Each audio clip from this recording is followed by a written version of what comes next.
Good morning. How are you guys doing today?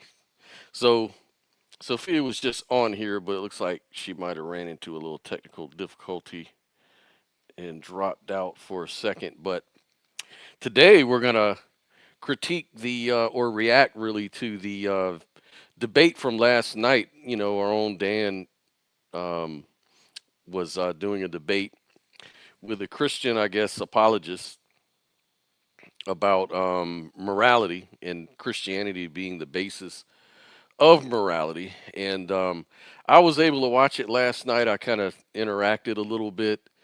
I thought the debate was really, really fun to watch. You know, it surpassed my expectations. I didn't really know what to expect, but usually with debates, you know, they can be kind of dry and whatnot. But this one went right to the points that should have been addressed, and they came up, and I think that they were the questions that Dan asked on the agnostic side were appropriate and were probably what I was thinking as well. And then on the Christian side, I think this Christian did a good job in asking the kind of questions that Christians have for the unbelief of that proposition, right? So it got thoroughly explored, and I thought it went really well. And by the way, I just want to also express to all the Christians out there that, man, I'm really sad for you guys. I'm really sorry.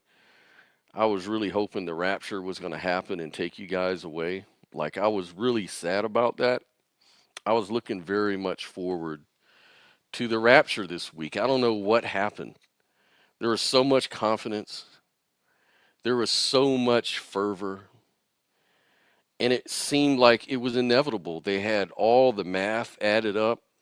I heard all the different, biblical equations for why it's going to work out in 2025 was the year and, that particular date. And man, and so much emotion, people selling their cars, selling their property. I mean, you know, moving all the money out of their savings account. I'm just so sorry that that happened. I mean, I really wished you guys could have got raptured away. That would have been so much better for you guys.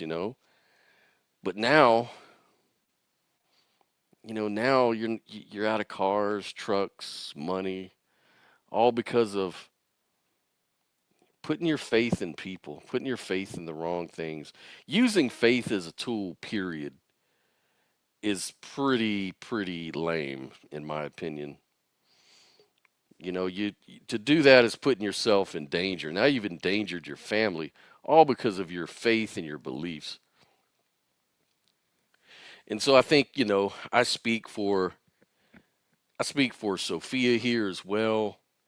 I think Sophia would agree as well that, it's a really sad thing that the rapture didn't happen. I was looking so much forward to it. What do you think, Sophia? And how are you doing this morning, by the way?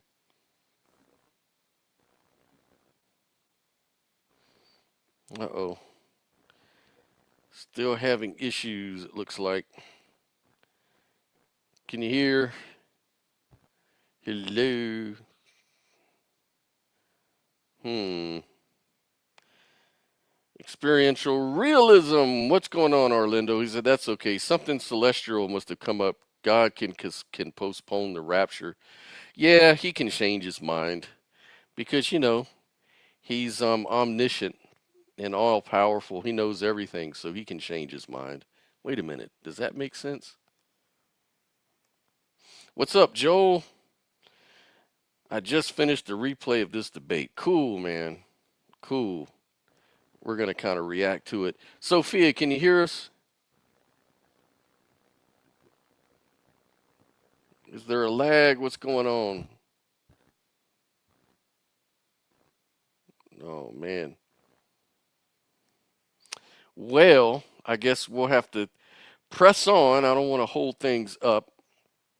It's usually getting her all fired up in the top of the shows where this little issue happens. Um, Anyways, I'm going to go ahead and get on with the video. So we'll start off with the opening remarks from Matthew Jackson. Here we go. Is the Bible the moral basis for society? And so, by all means, go ahead and have your liberty, and I will set the timer for 10 minutes. Go ahead and start whenever you're ready. Hey, Sophia, can you hear us okay? Yes, I do. My bad. Oh, no, no worries, no worries. So I was just saying, I'm pretty sure you'd agree that you're really, really freaking sad and losing sleep because the rapture didn't happen this week. Take all our buddies away from us. No, I'm so sad because the world would be such a better place without them. For sure, for sure. And we're about to And did I discover see did why. I see Arlindo comment on our video? I know he didn't bring his ass up in here. Yeah, he's there. And I know you guys are having some issues. He said that's okay. Something celestial must have come up about the rapture. God can postpone the rapture, is what he said. The audacity. The audacity. Arlindo, you can come on and maybe you guys can hash out some disagreements after we do this reaction. It's up to you. You're more than welcome. I'm staying out of it, man. I don't know. I'm just saying. But let's go ahead and I get mean, to it, man. he hates me so much. I don't know why he would watch the show that I'm in. Mm-hmm. All right, let's check this out. Actually, my understanding is that the proposition is, should society be based on the biblical morality? It's the same thing, but okay. Yeah, I'm Okay. agreement with that. Yeah. How many times have you guys heard the phrase, you cannot legislate morality? Well, I'm here to tell you that that is a false notion. A law is an enforceable standard of conduct established by a recognized authority. This principle is applicable in any kind of society, whether it be civil governments, families, churches, businesses, clubs, or whatever. The requisite of a law is a penalty and the swift enforcement of that penalty when an infraction occurs. No well-functioning society at any level can be governed with suggestions. A law is an instructor because it defines right and wrong and coerces a code of conduct based on someone's concept of morality. So the question is not whether or not morality can be legislated. The question is whose morality is being legislated and by what standard is that morality based on? Oh, so you kind of see where he's going with this, Sophia? No, he was a little bit choppy. It is from what I heard. Can y'all hear me? Can you hear me? Yeah, can hear you perfect. It's been a little choppy on my end, but it sounds like some totalitarianism bullshit as usual. Yeah, he's saying that it's not a question of whether morals can be legislated, but he's asking, but by who? Whose morals are we supposed to go by? Mankind's morals or Maybe God's? maybe let's try maybe let's try using common sense for a change. Yeah, that's what I'm for. Here we go. If it's not based on the Bible, then it's based on something else. So you might be thinking, well, there are other writings from other religions that address ethics and morality. What makes the Bible so special? For starters, the Bible isn't like any other book that's ever been written. It had a total of 40 different writers. Some were highly educated, and others were just farmers, ranchers, and fishermen. All of them wrote on religion, history, poetry, ethics, politics, Huh? science, philosophy, the creation of the universe, I know. where it's going and where they think it will all end. These 40 writers separated from each other and couldn't communicate by phone, text, or email. They all wrote over a time span of about 1,500 years, and their writings were compiled into one book. This proves that the Bible, with its 40 authors, ultimately had just one author. The claims of the Bible are unlike any other book. There has never been any archaeological discovery that has ever contradicted the truth of the Bible. On the contrary, there have been several archaeological discoveries that have confirmed the truth of the Bible. One thing the Bible did that no other religious book in the world has ever done is accurately predict the future. Buddhist, Confucianist, Muslims, and other, they all have their own sacred writings, but none of them have the element of predicting the future like the Bible does. Firstly, there are dozens of verses that predicted the coming of Christ the Messiah, and that actually happened. Secondly, there are prophecies that predicted the destruction of Jerusalem, Babylon, Ammon, Philistia, Syria, Edom, Hazar, Moab, Elam, and Tyre. And all those prophecies came to pass. All of those prophecies were created after the events already happened, like the resurrection, um, the prophecies in Isaiah. All that stuff was written way after the fact. So I don't know if that could really be considered predicting the future at all. She got a 5 year student. I wouldn't say so. Y'all shut the hell up. I had to tell my So Logan says, yes, there has. Camels were not domesticated in the time of Abraham and thought to have lived. Exactly. Me impugning Sophia on my phone for all to see would probably amuse my wife, but the whiny sound of her baseless replies would only annoy her. Okay, okay. Let's not turn the show into, you know, whining and crying on each other. That's not. I'm way past that. I didn't even say anything else. Yeah. So Joel says, yeah, I see the chat is going to be spicy today. Exactly. Like, it doesn't have to be. We can all make a move towards, letting things go. It's not important, really. What's really important, in life right now? It's the moment.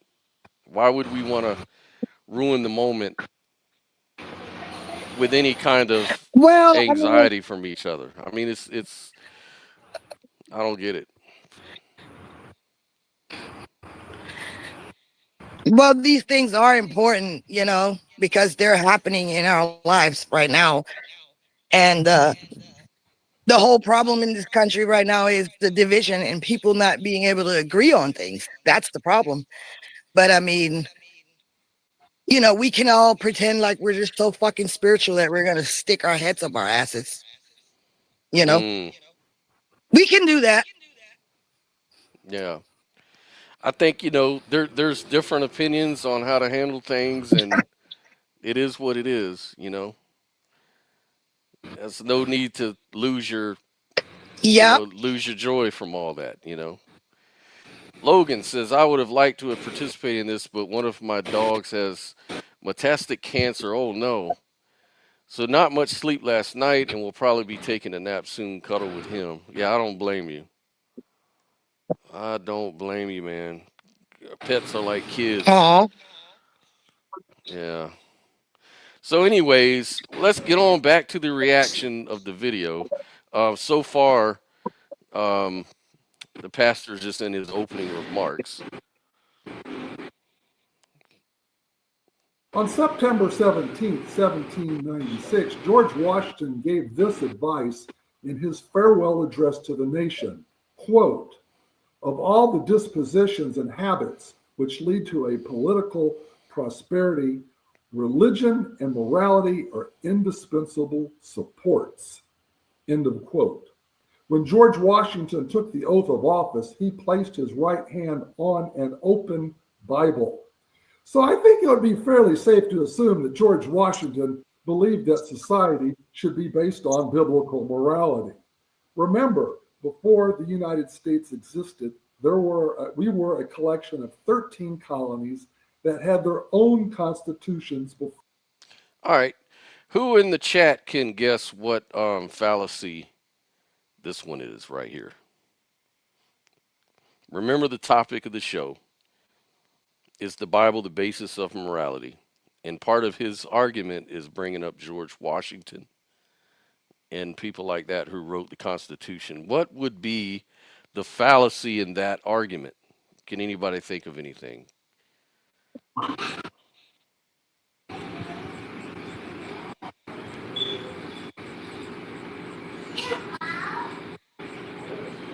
Yeah, Joel's got it. There's an appeal to authority there. Yeah, exactly. Appeal to authority doesn't prove that claim. It just means that, and it's not even clear what that has to do with it, you know. But, anyways, very good, very good. Before the United States Constitution Well, was people ever think written. that if you bring up an At the important time of the person like that, you're automatically going to adhere to them. It's just, Yeah, that's the argument from authority. I don't know. Is it choppy? It's kind of lagging, I think. Kind of lagging. I'm going to mute you. It's kind of loud in the background.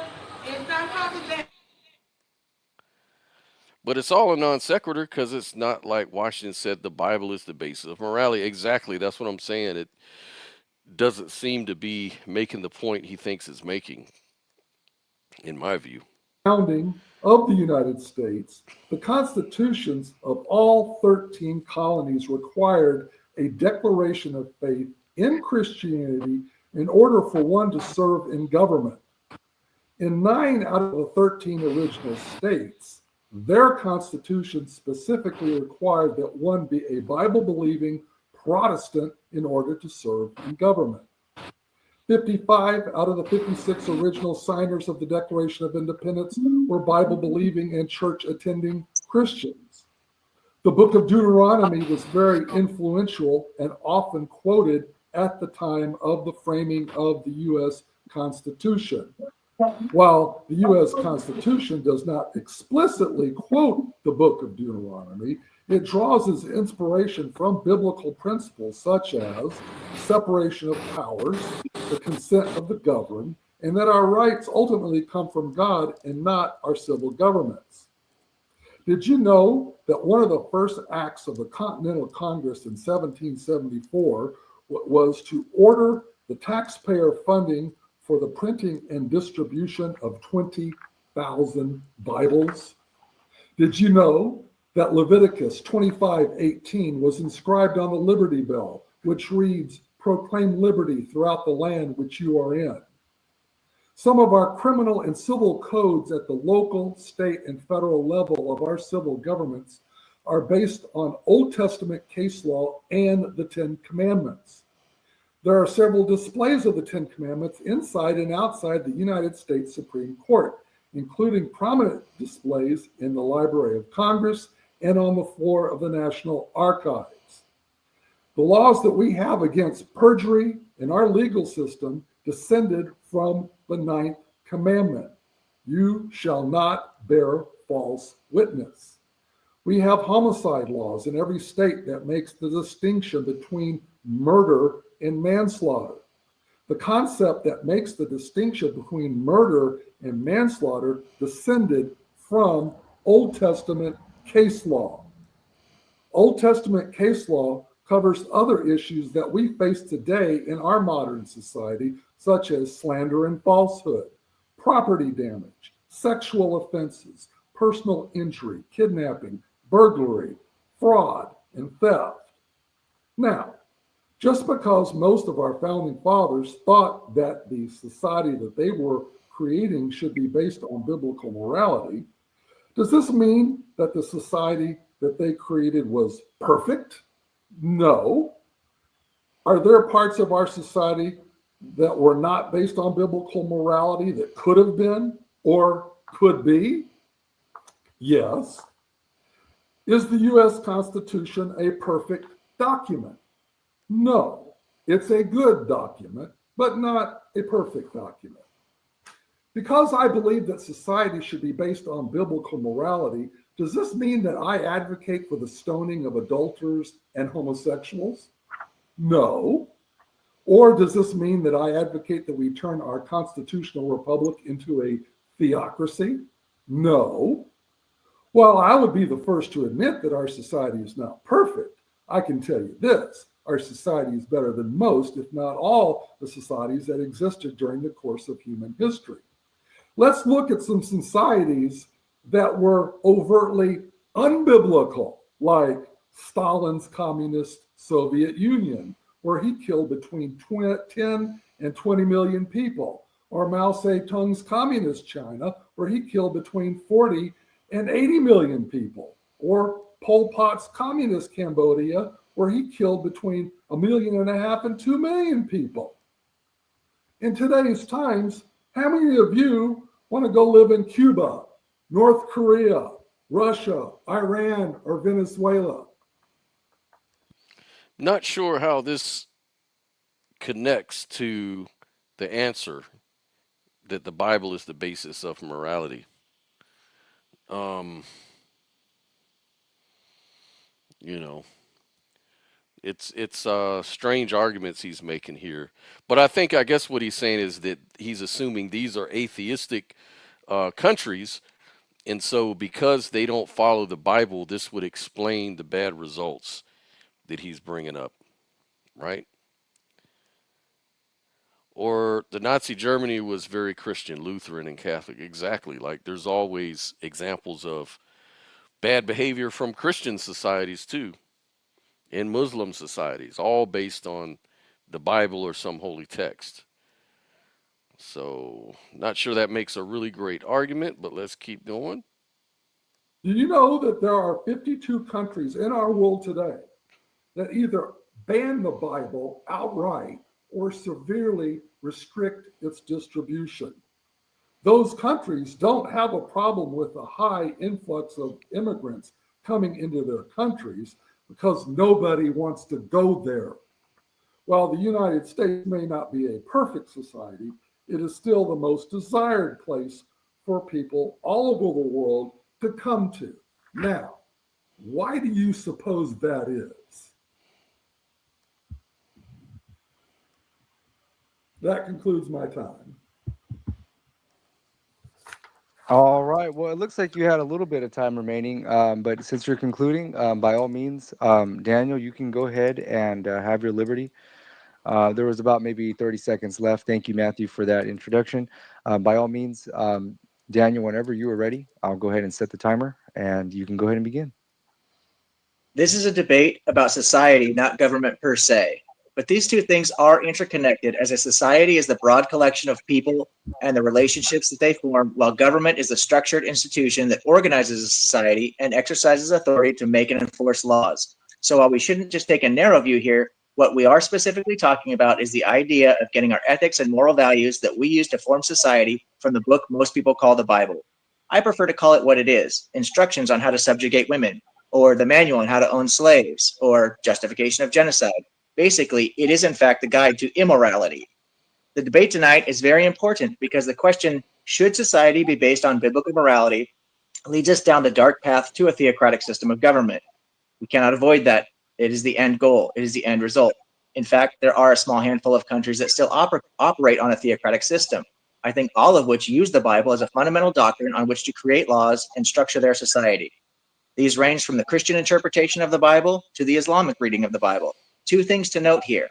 In all these countries, women are not allowed to vote, and women are told to be submissive to their husbands. This is how degenerate and immoral biblical-based governments are today, and they were significantly more atrocious in the past.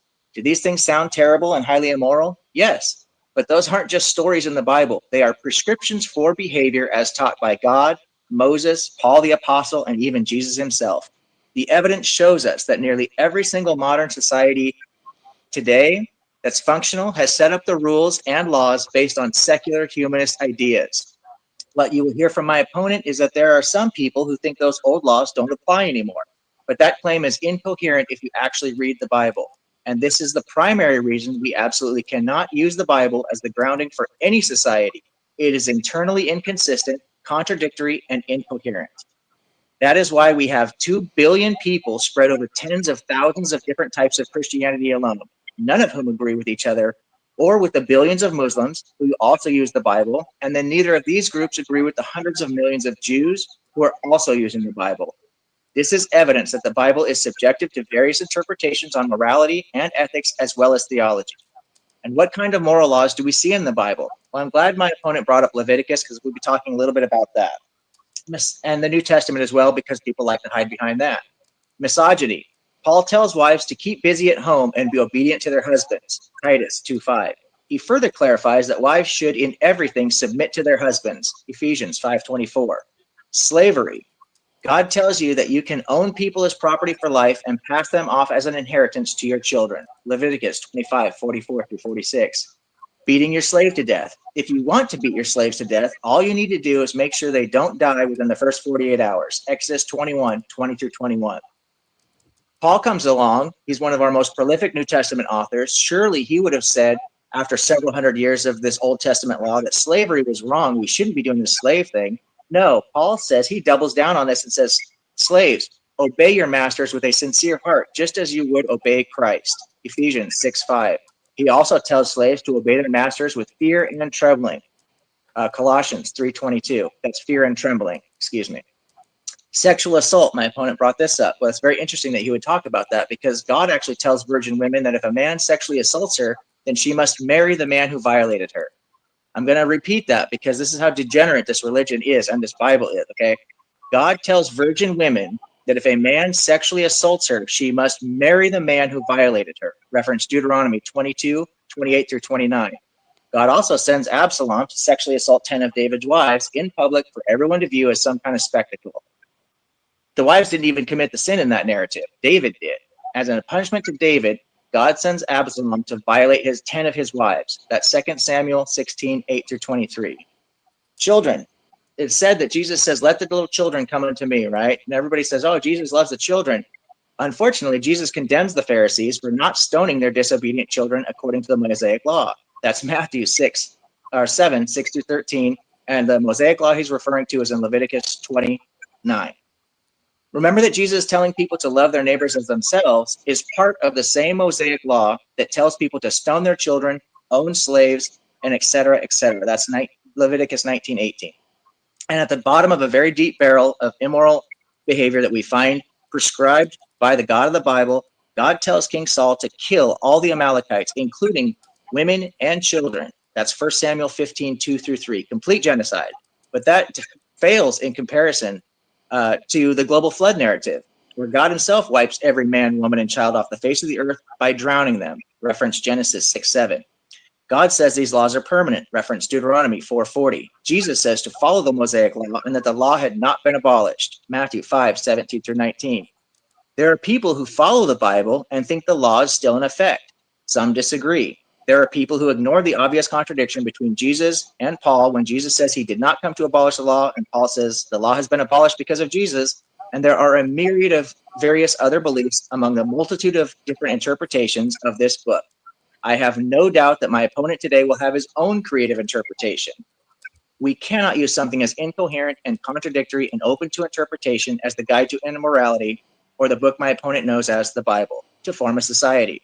The very notion is as nonsensical as it is horrific. It is a secular movement beginning in the 15th century of the Common Era known as the Age of Enlightenment that has led to the abolition of slavery, increases in women's rights, community support, and equal and equitable and lawful representations of marginalized communities. Modern slavery in the Common Era was first abolished during the Enlightenment as a result of secular movement towards a more humanist approach. Christians were still involved in the North Atlantic slave trade when non-Christian nations were creating laws to abolish slavery. Slavery has since been abolished globally, and Christianity is not even remotely responsible for the non-Christian nation's abolition of slavery. The U.S. Constitution that my opponent mentioned actually calls for freedom of religion, which is the same thing as saying freedom from religion. How much time do I have left? Yeah, that's some good points. Um, because if this was all about being a Christian nation and founding this country on biblical principles, why was there a separation? You know what I'm saying? Yeah, ever hear Pine Creek Doug's poof argument? Yeah, of course, man. That's a great argument because it pits people's conscience against the obvious story, of God's judgment. It's perfect. But yeah, man, I wouldn't understand that either. Why was there a separation built in? For what purpose?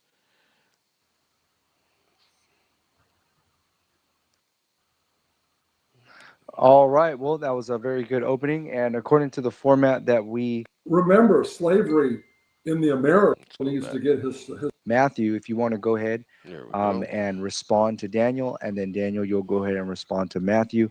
And you guys have 3 minutes in this response. Let me go ahead and set the timer. We will begin, Matthew, in 3, 2, and you may begin. Well, I think Daniel needs to get his historical facts straight about how slavery was abolished in the modern era, especially when we're talking about the transatlantic slave trade. Remember, slavery in the Americas, the North American continent in particular, was a regional thing. The people in the North didn't observe slavery. They were adhering more to a biblical morality. The Quakers were Christians. They were part of the Underground Railroad. They helped try to stop slavery. So I don't know where Daniel gets the notion that Christianity had nothing to do with the abolition of slavery. And we have more slaves now in the world today than we ever had before in the African countries right now. So now his argument is here that the true Christians were never for slavery. What do you think about that argument, Sophia? I just don't understand how they always say that when it's right there in the Bible. So that means the Bible isn't true Christianity, then, right? Right, right. Logan asks, I would ask him, where in the Bible does it teach slavery is immoral? And his Say hero that again. Washington had, he said, where I would ask him, where in the Bible does it teach slavery is immoral? Right. And he says his hero Washington had slaves. He did set them free after he died, though. How convenient. Oh, so gracious. He was a sweet man, wasn't he? That Washington, he was So a good man. sweet. He was a good man. He made sure he Yeah. died right. He died right. All right, here we go. Well, they're not based on biblical morality. So what's their excuse? We have human trafficking and sex trafficking. That Christians aren't doing that. There's one point that he talked about in the Bible where if a virgin is raped, the rapist has to pay the father 50 shekels of silver and marry the virgin that she raped. One thing that Daniel left out that the Bible says that when first the rapist has to pay 50 shekels of silver. Do you know how much 50 shekels of silver is? That's a lot of cash. Yeah, Sophia.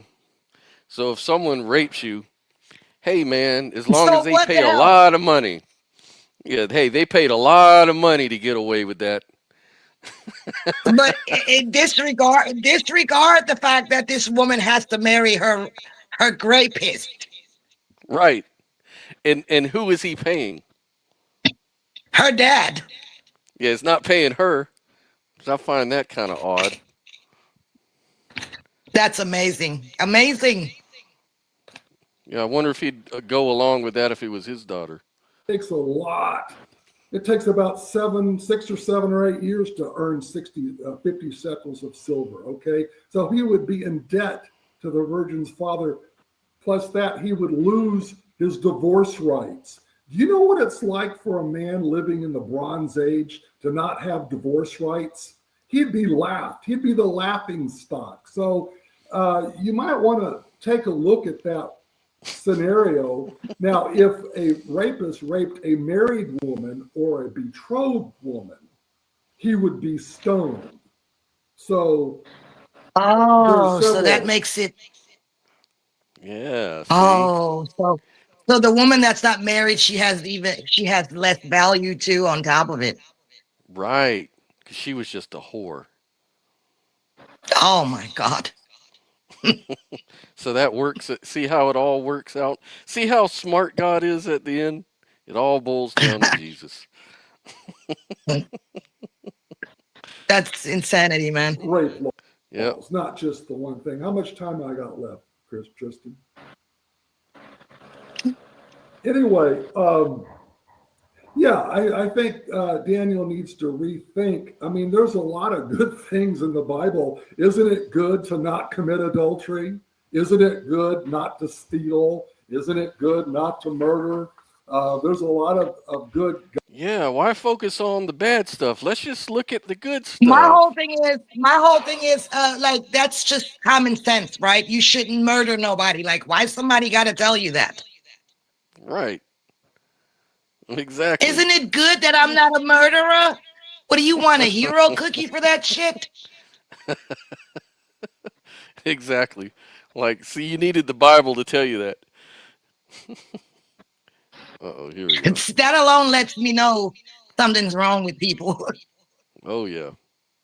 Guidelines that the Bible has that we can apply in our society. We may not implement it exactly the same way that it was implemented back in the Bronze Age, but we can still implement it. And the kind of slavery that slavery already existed since the beginning of time.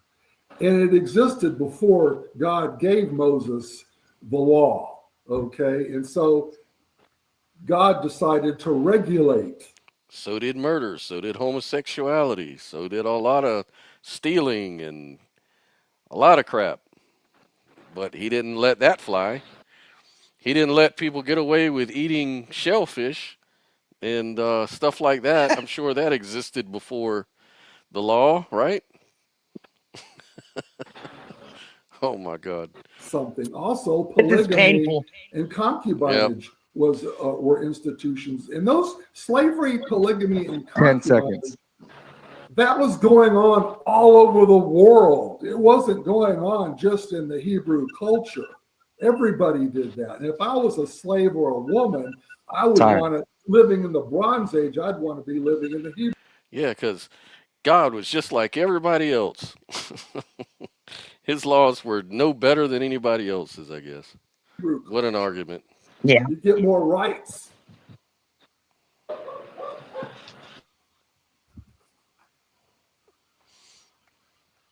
Okay, I'm done. Yeah, you're muted, Tristan. I'm sorry, I didn't know I was muted there. The timer went off. I apologize. Daniel, by all means, go ahead and take your liberty, or go ahead and set the timer for 3 minutes. 3, 2, and 1. Okay, so it's interesting. My opponent's justification for the sexual assault of a woman is not only disturbing, but it does highlight the very crux of the problem. The problem is that the penalty of the silver was paid to the father, not to the woman herself. And it highlights the fact that the value of the woman was not in her own personal autonomy, but it was in her virginity itself, which is extremely disturbing. And that's the whole crux of the issue, is that women do not have autonomy. The difference between a betrothed woman versus a virgin woman, she was property to her husband. Before that, she was property to her husband. That was the penalty. It wasn't against the woman. It was against the people that she was owned by. You mentioned the North versus the South in the North Atlantic slave trade, which is exactly the crux of the problem that I'm talking about when using the Bible as the guide for anything, because you had a completely split nation. Both of them come up with a completely different idea of what the Bible was saying. One used it to justify slavery, and the other used it to condemn slavery. It shows just how dysfunctional it would be to use the Bible for anything. So let's go ahead and deal with the opening statement. He mentioned Leviticus. He mentioned the 10 Commandments. The irony of the 10 Commandments is that slaves are actually mentioned in the 10 Commandments. What you won't find in the 10 Commandments is a commandment that says, thou shalt not own another human being as property. Isn't that interesting? The law is completely subjective, right? We know this. It was lawful to own slaves. So if my opponent is talking about the law, then why is he highlighting a very, very small part of history, Christian history in particular, over the last couple hundred years, and ignoring almost 2,000 years of history where Christians were engaged in various types of slavery? If you want to talk about the Abrahamic faith, you've got over 3,000 years of owning slaves. It's a very small comparison to what the modern institutions of slavery abolition looks like. You have the Bible. He mentioned 40 different writers. And again, this highlights the problem. He's talking about his Bible, not the Bible. The Bible actually comes in a number of different variations and flavors. So you've got Bibles that include different numbers of books. Those different numbers of books have different authors. You've got Catholic Bible, you've got a Christian Bible, you've got an Eastern Orthodox Bible, you've got the Ethiopian Bible, I should say. So the Bible doesn't have 40 different authors. It doesn't even have the same amount of books. The other problem is that he's choosing to ignore the historical evidence that we actually have, the archaeological evidence that we have, that there have been numerous redactions done by other authors. So the Bible has been heavily redacted throughout the course of history, and we have the evidence for this, such as the long ending of Mark, or the story of the prostitute with Jesus and John, I think that is. So at any rate, archaeology, that's a fascinating point that he would bring that up, because what we find out when we actually have discussions with Christians about archaeology is the archaeological record points to the Christians not impossible scenarios as opposed to the most likely explanation for that. We can look at something like Daniel as an example. So we know for a fact, based on the archaeological evidence, that that Belshazzar was never referred to the son of Nebuchadnezzar. He was never related to Nebuchadnezzar. There was no throne named by Nebuchadnezzar. We can cite the Tower of Babel. We can cite the what else do we have with that? There's the we have the lineage of Nabonidus himself. That's with the. Okay, go ahead. Yeah. Okay. That was a very good response for both of you guys. So at this time. Okay, yeah. I think one of the strongest points he made there, Dan made, was why focus on just the history of the last 200 years, of slaves being free, but not 2,000 years of Christian history of them engaging in slavery. Not to mention 3,000 years if you put it all together with Abrahamic religions. I thought that was pretty good. Yeah. And it's almost like they're saying, see, look what they did. Look what the abolitionists did. That reflects Christ-like teaching. That reflects what the Christians all believe. But we know that's definitely not true. So it's really dishonest. It's a really dishonest way to argue. If you want a good type of Christianity, then you also got to get rid of the Bible. Yeah. Yeah, exactly. Because you can't say that you're following the Bible, but that you don't condone slavery, because that's what's in the Bible. So you're following something else and you're not a Bible Christian then. Yeah, it doesn't really make a lot of sense, because all of the prophecies so-called in Christianity relies on the Old Testament, prophecies about the Messiah. And so the whole thing is based on the Bible. Yet when you actually use the Bible for other things like morals and ethics, it becomes very anti-Christian. Exactly. And then what you're going to say, that you don't agree with your God of the Bible, who wrote the Bible? Yeah, it gets very self-refuting. So let's see what he's got to say. According to the format that we agree with, we have a 7-minute cross-examination. So Matthew, you'll go ahead and begin your cross-examination, and I will go ahead and set the timer for 7 minutes. Here it goes. 3, 2, and 1. Daniel, do you know the name of the book that is the #1 best-selling book of all time according to the Guinness Book of World Records? I would assume it's the Bible. Bingo! Bingo, Sophia. Doesn't that prove it Yeah, right there? and more than half the country thinks that Donald Trump is a good guy. And Yeah. These are some lame arguments, I gotta say. Very lame. Do you know the name of the book that has been translated into more languages than any other book? Yes, I do. And what book would that be? That would also be the Bible. Bingo! You know how many copies bingo, of he the really Bible thinks have he's been forward. sold and distributed worldwide? See, that's how he won. It is mine. He's like, man, this is easy. I'm killing this guy. This man, he's so self-confident, man.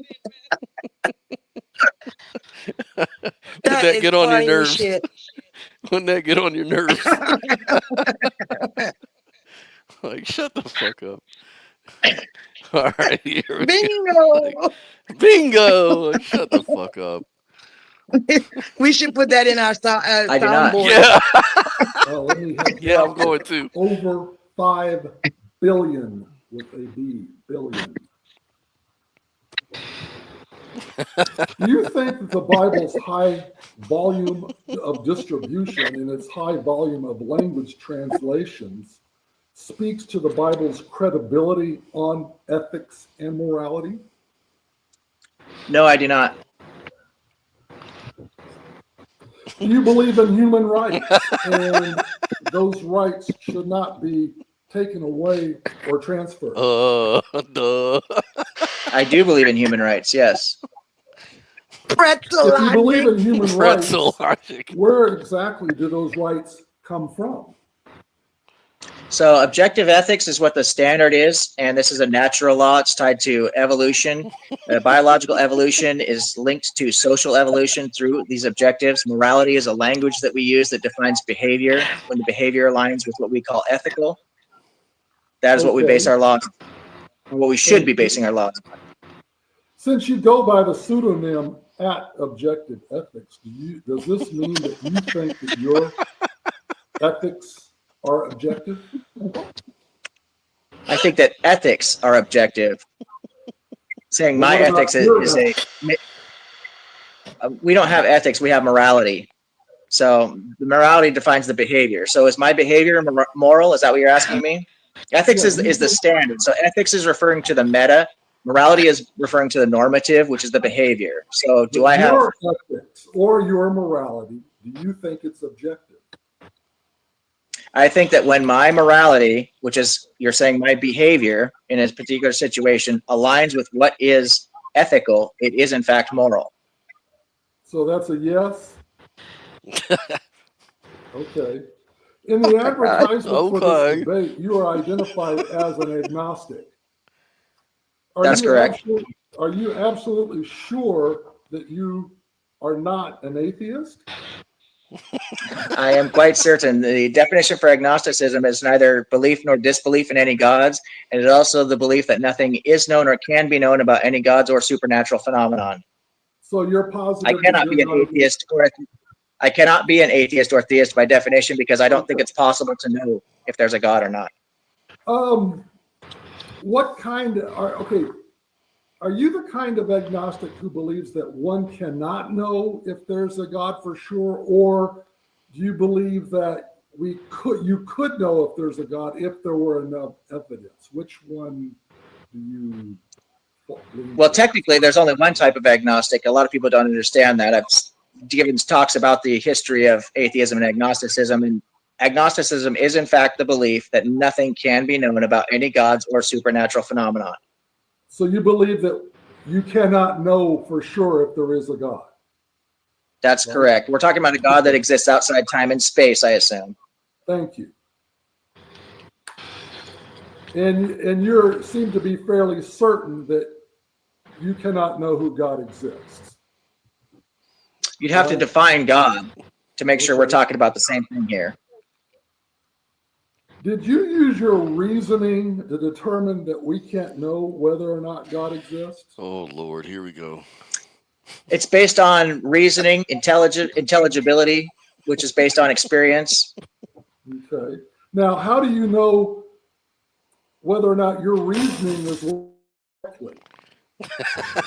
Because of the asymmetry, the experiential asymmetry. So I buy experiences and thoughts against what I see in other people's experiences and thoughts. We have the empirical evidence that I cannot predict the future.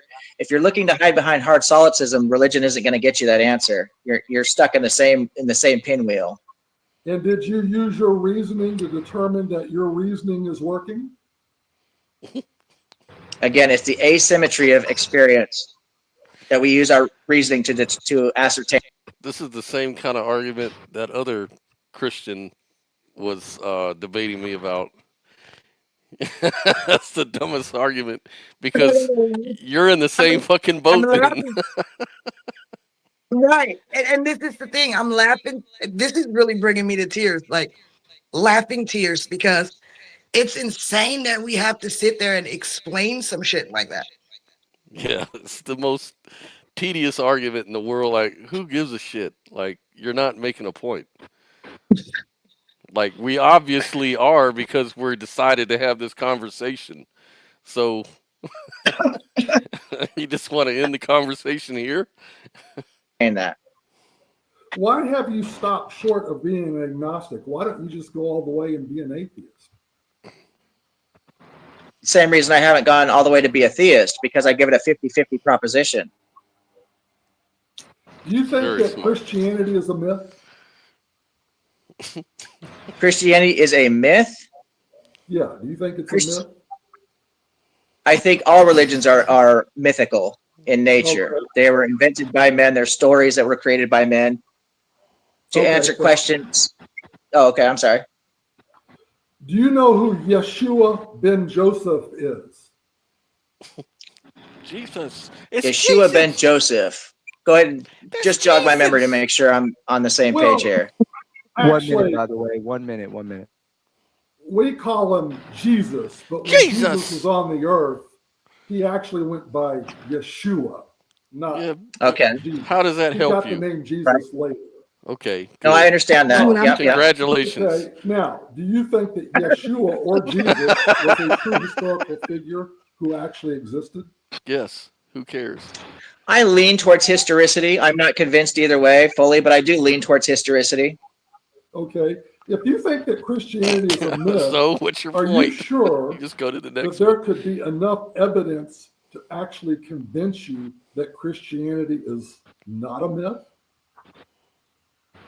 Oh, absolutely. There could be evidence. Yeah.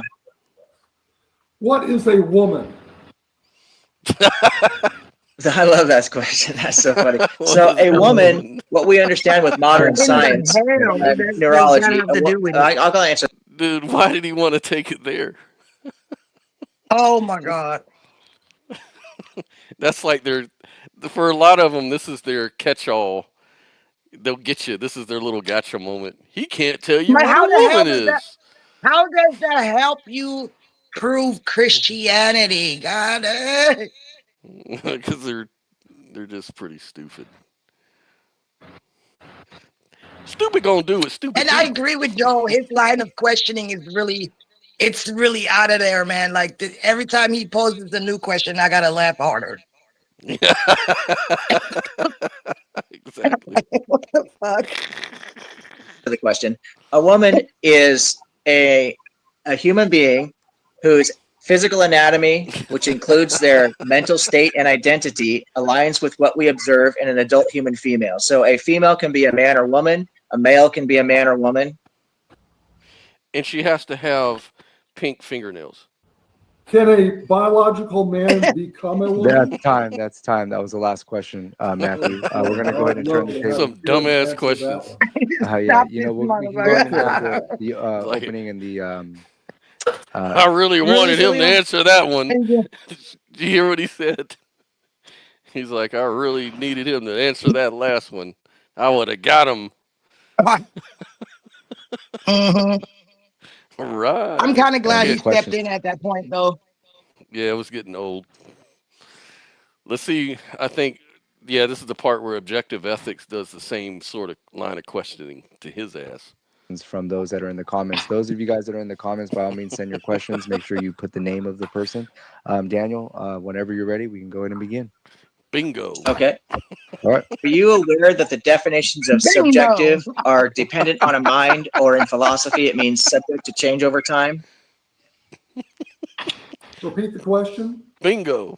Are you aware the definitions for subjective are dependent on a mind, or in philosophy, it means subject to change over time?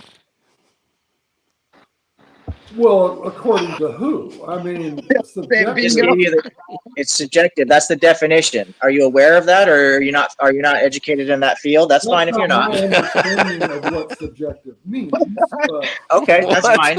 Are you aware the definition of arbitrary is based on random choices or personal whims? yes, that I can agree. Okay.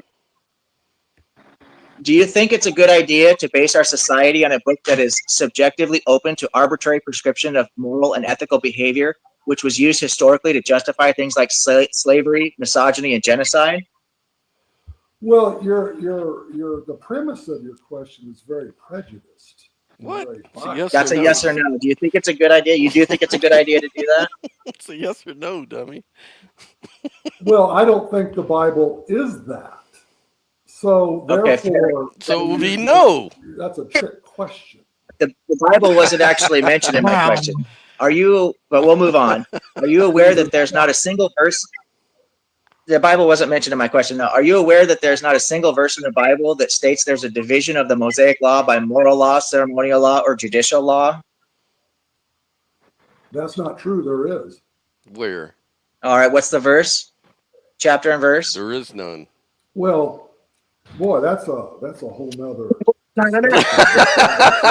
Now all of a sudden, wow, that's a whole other conversation we need to avoid. Testament that makes the distinction between the ceremonial laws, Bingo. like sacrificing and barbecuing animals, the dietary laws, the case laws, and that's Bible that's is- articulated, and those are articulated The book of specifically. Hebrews especially, yeah. I mean that the ceremonial sacrificial laws are obsolete, and because you have Jesus, who is the ultimate final sacrifice. Where does so we it don't say need to that? be barbecuing animals anymore. Even though in the Old So- Testament it said that the offerings at the temple will be carried on forever. Okay. Other than Jesus' commands that reference the Mosaic law from the Old Testament, what new laws for society are specifically and expressly codified in the New Testament? None. Repeat the question. So in the Old Testament, we have 613 codified laws, right? In the New Testament, I am unaware of a single codification of any specific laws other than arbitrary definitions like love or kindness, things of this nature, which you certainly can't base laws on. So is there something in the New Testament where the new laws are codified? Bingo Well, was Paul his said, name. Oh, "Let every man be a husband of one wife." So that pretty much got rid of polygamy, and so yeah, in a roundabout way, yeah. The New Testament has some codifications, but not like the Old Testament. But Okay. Based on empirical data such as archaeological evidence, scholarly consensus, and critical scholarship, things like the Code of Hammurabi and ethics and moral duty, taught by ancient Greek philosophers such as Aristotle, for example, predates the Torah, not Aristotle case, but in the Code of Hammurabi, predates the Torah by as much as 1,000 years. The life and teachings about peace and nonviolence by Siddhartha Gautama, the Buddhist, predate the life and teachings of Jesus by about 500 years. What unique moral and ethical edicts not related to end times or heaven and hell hermeneutics are found in the Bible? is there a question in there somewhere? he just asked it. Yeah, what unique moral and ethical edicts are found in the Bible that are not found in other religions around the world and that are not predated by other religions around the world? Oh God. Well, Bingo. ultimately, God is the lawgiver, and any virtue. I mean, yeah, I'm sure there's other societies that predate biblical times where they said stealing is wrong, but how many? I would say there's a lot of things. I mean, honor the Sabbath. Do not worship false gods. Do you think that those laws are in other That religious proves it. writings? Do not bear false witness. Do not Yeah. murder. Yeah. Yeah, as far as do not murder, do not lie, and do not murder, certainly found throughout ancient history in Mesopotamia. But as far as obeying the Sabbath, I don't understand why that's going to be relative to any kind of functional society. And what was, I can't remember the other nonsensical one that you Not having sex with animals. The Bible says don't have sex with animals. Yeah, you got to be told. Other religions that say don't have sex with animals, don't have sex with. See, if that wasn't written in the Bible, you'd probably be married to a goat right now. Come get us. Get us right now. I always thought my cats were sexy.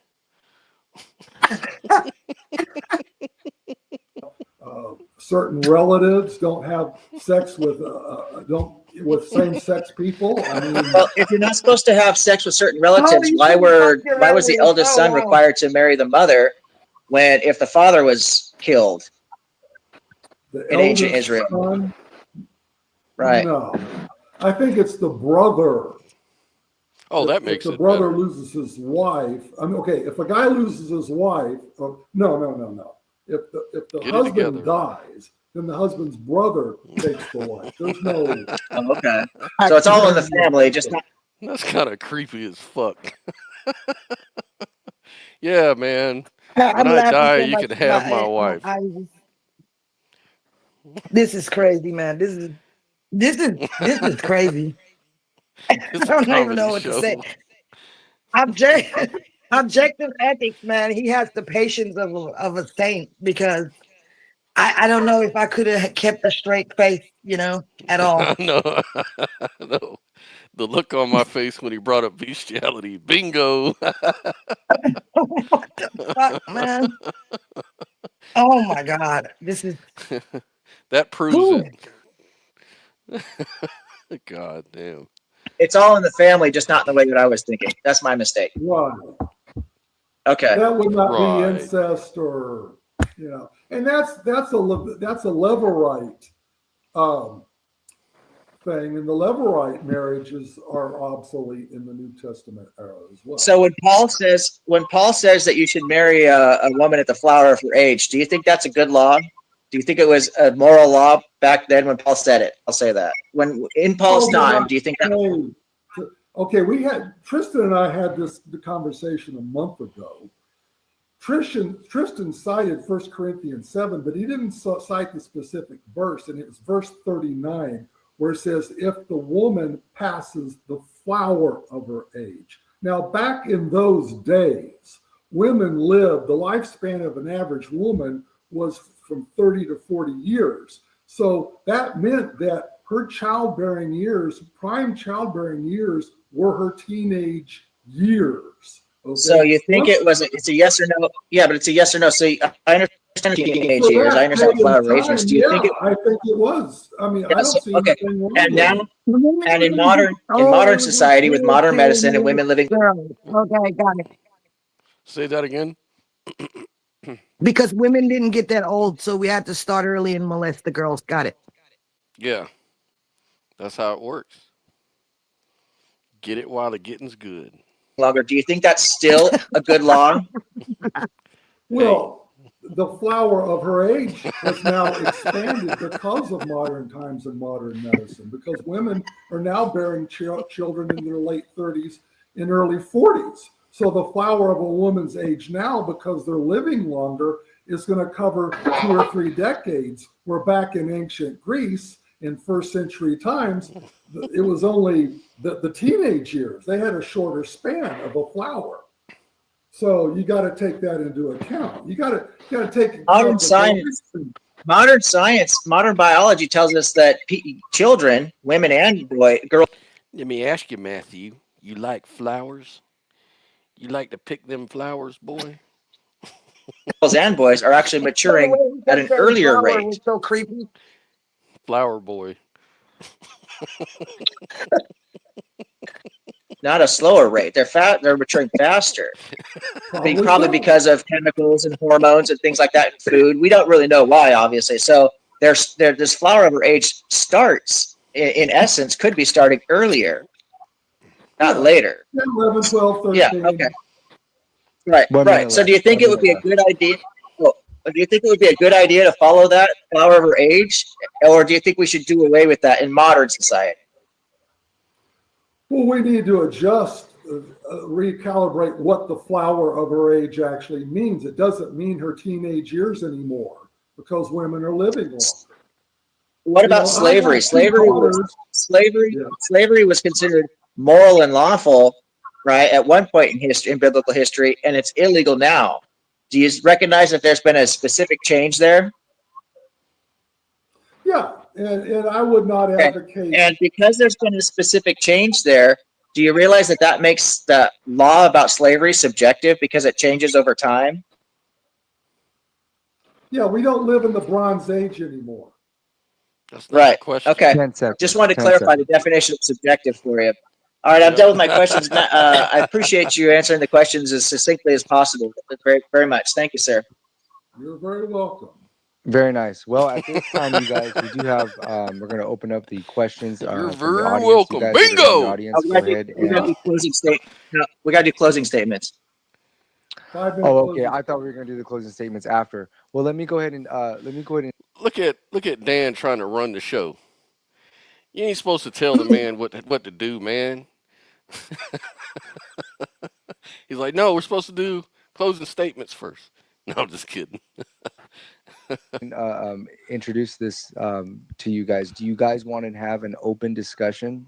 Usually in the debate format, there's a time where you guys just have an open discussion. Yeah, Do you this guys is want great. to add that to the format? We can do maybe, I don't know, 10 minutes, 15 minutes, open discussion. Before or after our closing argument? So if you want to give your closing and then you want to give an open back and Well, forth? why don't we let the Q&A part be the open discussion? We can. I'm okay with that. I'd rather focus on involving the audience just because I think that's the best thing for Okay. your channel. I'm more than open to having an open discussion I mean, now or at it's so another great. time about. I mean, it's so great. You know what I mean? I feel like you guys Yeah. would do good just having an open discussion and just continuing. But I do want to involve the audience, and I do want to do the closing statements.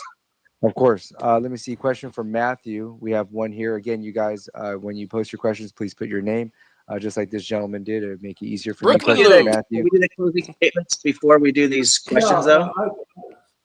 Okay. If whatever you guys feel, go ahead and do your closing statement. Who wants to close? Matthew? Or no, I'm sorry. I'll start first, of course. Daniel, you close. 5 minutes. You close left. Okay. Go ahead, Matthew. 5 minutes. I think it's very interesting that my opponent cites subjectivity and arbitration, arbitrary standards, yet the standards that he has cited seems to be quite arbitrary. I mean, if you're going to criticize a standard, then you have to have a better standard to replace it with. And my opponent really hasn't done a good job of articulating what that better, superior standard is. So let me just say this. Back when I was single, somebody asked me if I had any children. And I responded by saying, well, of course I don't have any children. I'm not married. And then I was told, well, you don't have to be married in order to have children. I then said, well, in the society that I live in, having children out of wedlock would be looked down upon, and that my family and friends would be very disappointed in me if I were to father a child out of wedlock.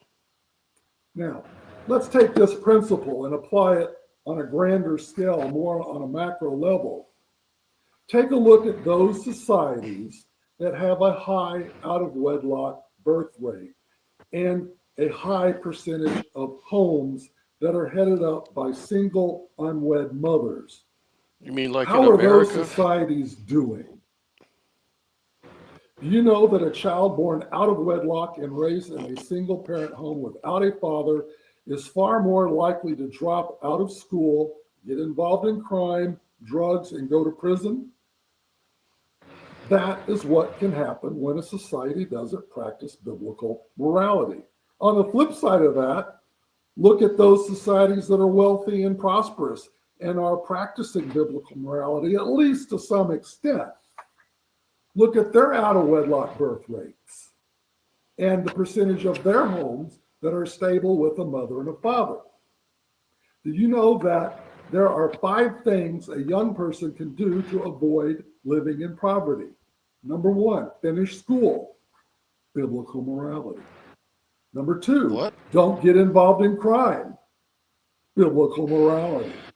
Number 3, don't abuse alcohol, biblical morality. Number 4, get a job, biblical morality. 5, Bingo. have children after you get married, biblical morality. So concerning Oh the my God. proposition, hey, should society be based on biblical morality? My answer to that is yes. Because if a 1 minute. society is not based on biblical morality, then it's based on another kind of morality. I have yet to find an objective standard of morality that is superior to the Bible. I'll close with this. In 1776, a French philosopher by the name of Voltaire, who was very outspoken critic of Christianity, held a Bible in the air and said, in 100 years, Christianity will be obliterated and pass into history. 2 years later, 50 years after that, the Geneva Bible Society acquired his house, and they printed Bibles and distributed Bibles from the house. If that isn't that God has a sense of humor, I don't know what is. I'm done. That is called the plague. Yeah. Man, that closing was wow. You started sounding like a little supremacist there. Yeah. It's you black people. That's what the problem is. Don't do crime. Fucking crime. You mean black people? Bingo. Exactly. Bingo. Bingo. Bingo. All right, very good. But go ahead, Daniel. You can go ahead and have your closing, and then you guys in the comment section, by all His means, reaction send your says it all. questions, Yeah. and then we'll see where it goes. Look at Go ahead, Dan. Daniel. 5 minutes. Go ahead and begin. Like, where do I start? It's very interesting that in a debate about biblical morality, I'm the only person in the debate that actually cited any Bible verses specifically. You mentioned Voltaire. Voltaire said if there were no gods, man would need to invent them. Let us be clear, as an agnostic and humanist, I wouldn't care if theists want to delude themselves with religious beliefs. And, although very regretfully, I would have to respect their personal right to hold bigoted and misogynistic beliefs in the privacy of their own homes and churches, if not open to the public.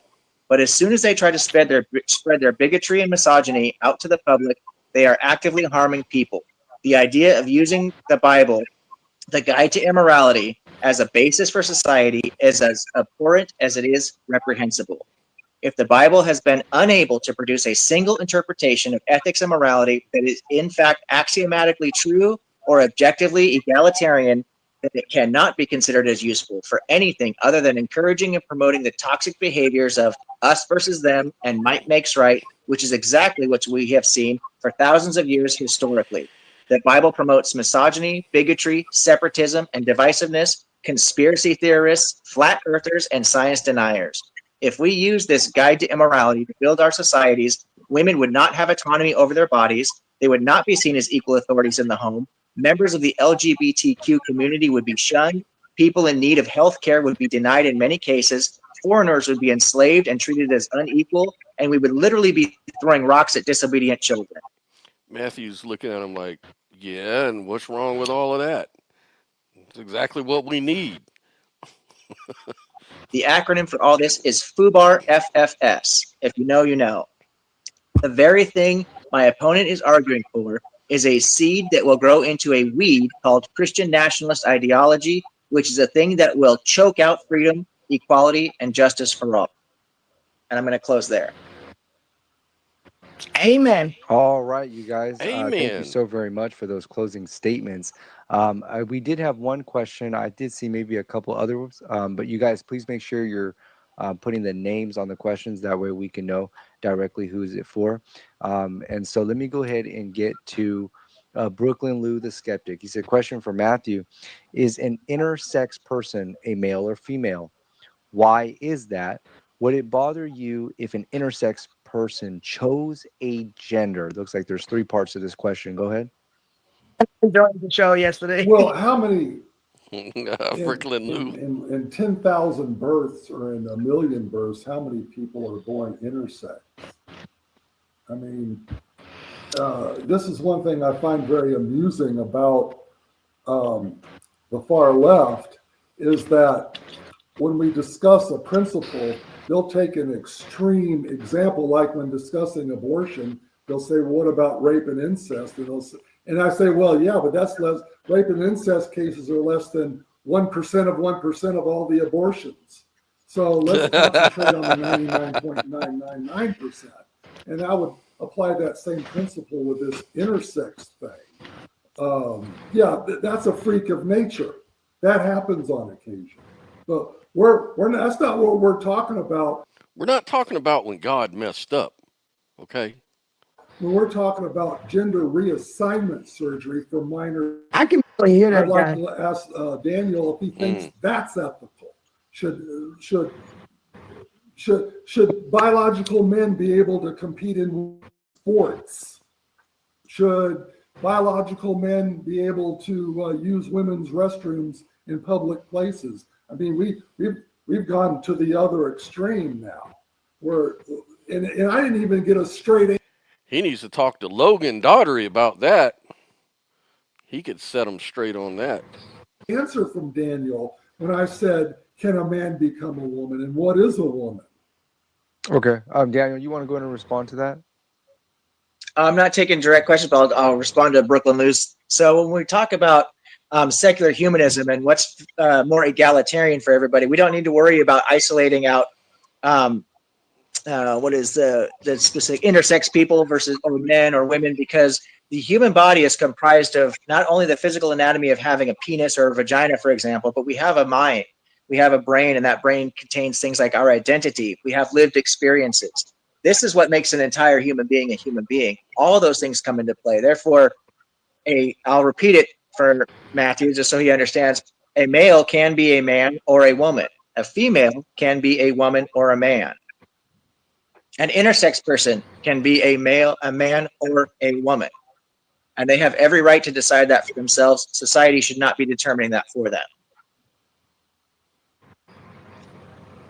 All right. I will. I Let just me want go to say ahead and something see because if I there's don't want to any be a Go other ahead. hypocrite. questions.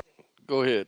I would say that, you know, there are trans women and there are women, and femininity is not owned by anyone because we all can play around with those energies as much as we want to. I will say that biologically, a male could never be a biological woman, but we're talking about identifying as such. And Right. if that's what somebody wants to do, they can do that. Why the hell do you care? Exactly. That's what they're arguing. He's saying that you might not be able to turn yourself into a male or a female from what you are, but you can identify as a gender all you want. Who is society to say you can't do that, you know? Right. I want to say there was Matthew. Go ahead. Don't I get to close on it since it was Yeah, you my can. Yeah, question? you can close on it. And again, if you guys would like to have, we talked about having an open discussion. We're more than welcome to. We have another question. Well, two Well, more after this. So go ahead, Matthew. yeah. Well, your DNA determines your gender. Gender and sex are the same thing, okay? If you're No. born a male No, they're with the not. XY chromosome, See, that's where the confusion comes in right there. The thing That's is where that most of the time they align, but that doesn't mean that's always the case. and you know, my question is like God is considered a he. So does that mean that he has a sex? Does that mean he has a penis? I mean, they say God Apparently is a so. spirit, but yeah, they're not consistent on that. I don't understand that. And he's a rapist. You're a male. Yeah. If you're born with XX chromosomes, you're a female. You cannot alter your DNA. Your DNA determines that.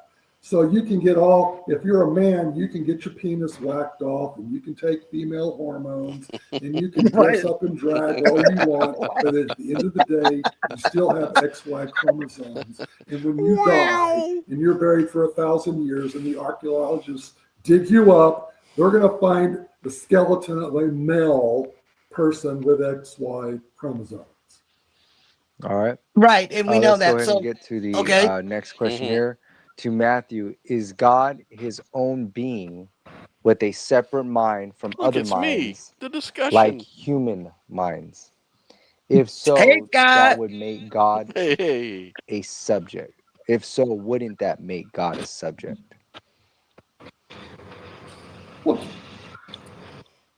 as far as the first part of the question, let me read that question because that's a loaded question. I mean, yeah, he's a separate being with a separate mind. Now, definitely his mind is not like human minds. I wouldn't go that far. So, yeah, All right. Daniel? he's a That man's spirit. giving me gas. Daniel, Yeah. you want to So go?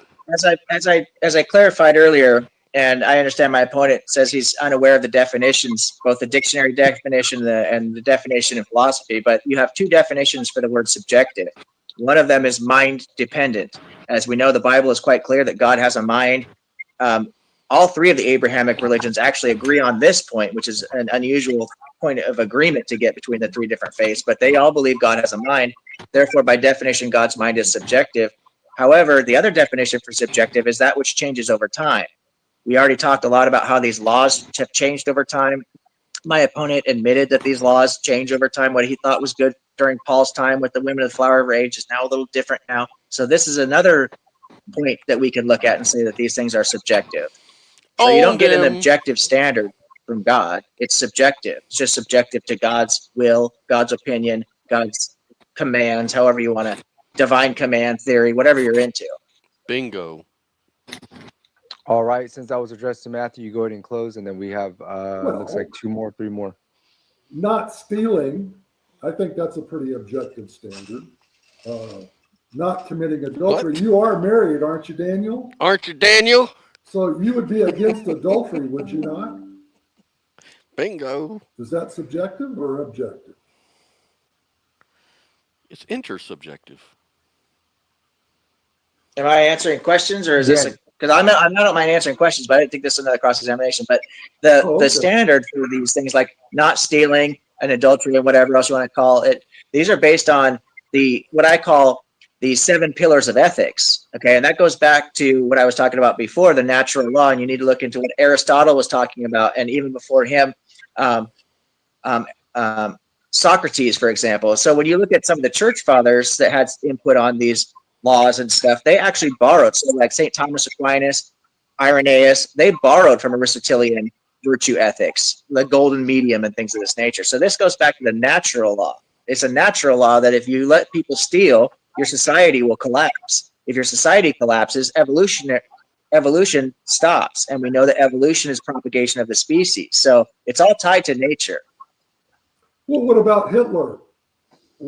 Hitler and the Nazis killing 6 million Jews, was that objectively wrong? Because in German culture and society, according to their standard of morality, it was perfectly legal to kill a Jew.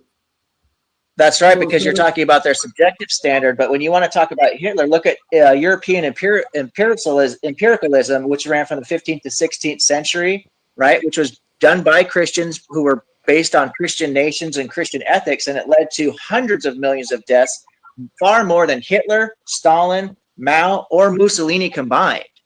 Well, I beg to differ because Mao killed between 40 and 80 million people.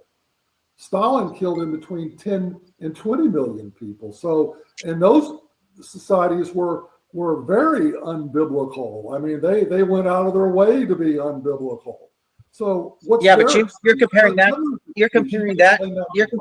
to you're comparing that to what the Christians did, like in America, what they refer to as the Great Dying, where over 60 million natives were killed, 90% of the native population in America. The British India, late Vatican Holocaust, they call it. Conservative estimates attribute 100 million deaths in India. You've got the Congo Free State atrocity.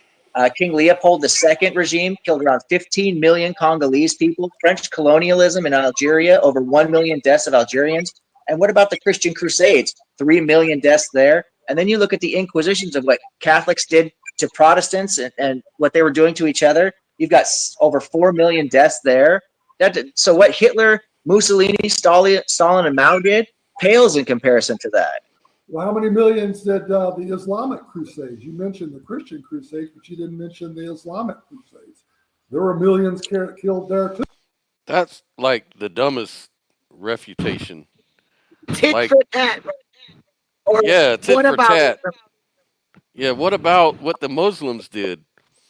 But the Muslims are based on the Bible and the Abrahamic God. They just add to the Bible, like the Mormons do. right? It's just another variant. They call it a cousin of Christianity. Yeah, it evolved out of it, obviously. So you I'm can't sure blame there them. were. They were based on and they're basing their whole thing on the Abrahamic faith as well. I'm glad you brought that up. Duh. All right, you guys, we'll go ahead and get to the next question. Let me go ahead and see here. Let me see here. Why is the Bible written by mostly male authors? Go ahead, Daniel. You can go ahead and take that one. And then Matthew, you can 'Cause it's The a follow. Bible man's world. was written almost exclusively by male authors because this was a patriarchal society and it was meant to propagate men over women. It was meant to subjugate women. And it's clear when you read the Bible, I already referenced several verses in the Bible. We can go back and I can highlight some of those for you. What Paul says about wives, right? Wives, submit to your husbands in everything in Ephesians, right? He says, be obedient to your husbands in Titus. And this goes on and on. We talked about the Old Testament Levitical laws about wives and how they're to serve their husbands and what happens to a woman when she's sexually assaulted, if she's a virgin or not. I mean, this is all about the silver doesn't go to the woman. The silver went to her father. The damage was considered a property damage. It wasn't considered a violation of a woman's personal autonomy. So the Bible is a patriarchal system set up to support a patriarchy, which is exactly what people on the far right do, is they want women in the home, pregnant, doing everything their husband tells them to do. When the Bible says that a woman needs to be subject to her husband in everything, when Paul says that, he literally means everything, which means if a man comes home from, he's feeling the need to want to get his rocks off, the wife has absolutely no right to say, you know what, I'm not in the mood tonight. She is literally subject to her husband in every single way. That's right. And Sophia, do you know why God made the woman's feet so short? So they could stand closer to the dishwasher. Well, then he fucked up with me because I got some big Some big feet. hell yeah. We'll find you something else. And I got some big ass hands. I got them hands. You got them. You got them long I toenails. got them whoop your ass hands. Yeah. Uh-oh. Virgins, they are property. They weren't seen as human beings that had equal rights or autonomy over their own decisions. This was all about promoting men over women. This is why the religious people refer to God as a he in the gender aspect. So the female gods were actually whitewashed out of the history. Asherah, well, I don't want to get into the whole history of how the whole Abrahamic faith came to be, but when it was polytheistic, Asherah was the goddess mother. She gets totally wiped out into history. The wisdom goddess that we read about in Proverbs, right? That she gets completely whitewashed. Well, Asherah is actually in the book of Second Kings, and shows how they erected trees in the temple towards her. So not totally wiped out, but yeah, we've discovered I was reading some article I think last year about pottery dedicated to Yahweh's wife, Asherah. So that was pretty interesting. So, not completely. over in the teaching. So it's really sad how people promote this misogynistic religion and that try to act like it's egalitarian in some way. Well, one thing that you're ignoring, Daniel, is when Paul admonished women to submit to their husbands, in the next following verse, he admonished husbands to love your wives as Christ loved the church and be willing to lay down your life for your wife. So there is a bit of an egalitarian in there. So it doesn't mean that the male is to be a dictator and is superior. They're equal in value to God's eyes, maybe different responsibilities, but She shouldn't get mad when the husband beats that ass. Husband ought to say, "Look, man, I'll die for you, baby. Yeah, I'll beat your Sure. ass too, but I'll die for you." I, for one, believe that unborn life should be protected. Well, in Genesis, it specifically tells us that Eve was created because Adam needed a, right? Right. So, yeah, right. Eve didn't need a partner. Adam needed a partner. The other problem that you have is when you get into this idea about what Paul's talking about with husbands love your wives, we look at what the definition of love is according to Paul. Love is patient, love is kind. That's 1 Corinthians chapter 3:13, the whole love edict, right? Well, we look say God is love. God is love, and God's drowning all the babies on the entire planet. God is love, and he's committing genocide himself, and he's commanding others to commit genocide. This is insane. That's not fair. That's tough love. Don't you know that? Yeah, that's tough. He just relocated them. That's all. He just relocated them to heaven. They're in a better place. So what are you crying about? In that case, abortion should be okay. completely disconnected from any kind of reality. Thank goodness it's a myth. Well, you're applying your modern day reasoning, and you want to tell God how to run his universe. God is ultimately the author and creator of life, and if he takes life, that's his prerogative. I don't believe in God, so I'm telling human beings how to do things. Well, then I asked you earlier why if you were an atheist, if you sure you were an atheist. Now you're telling me you don't believe in God. He done caught himself in a lie. I'm talking about the God you're describing. I'm not talking about a necessary being or a prime mover or some kind of abstract concept of something that exists outside time and space. As soon as you bring this God character into the world and you start making rules and regulations based on what your arbitrary definition of a God is, that's something I'm certainly willing to address. But this is not God. This is a fairy tale you're talking about, and it's a harmful thing. Yeah, the God I believe in exists outside of time, space, and matter. But he also interacts within time, space, and matter. So whatever part of this God you believe in that's existing outside time, space, and matter, I won't touch that. And maybe you might be right about that. But as soon as you start talking about what's inside time, space, and matter, that's what we're talking about. And yes, we do use a modern interpretation and a modern understanding of things because it's the advancement of society, the advancement of the scientific method, the advancement of human secularism that has improved so many things like medicine, for example. Well, what about the COVID vaccine? You okay with that? You think that's a true I trust that doctors know what they're talking about because I'm not a doctor. I build boats. So when I build boats, I'm liable to the people that use my boats, right? They can sue me if I do something wrong. I am a manufacturer's ID code with the U.S. Coast Guard. Manufacturers of COVID vaccines. You can't sue them. The law protects them. Well, let's get to the next question, you guys. Okay. You guys get to the next question. We do have a few more questions. It says, to objective ethics. There's one directed to you, Daniel. When addressing the idea of objective ethical discussion, is there a possible metric by which to judge said ethics to ensure they are objectively good? Yes, there's two standards that we have available to us. The first and most important standard that we have is something that everybody can look at as a data point that they can all observe, and that's history. We look at the historical record. We look at the decisions that were made and the results that they produced, and we use that information to change the decisions that we were making to make better decisions to produce a better future.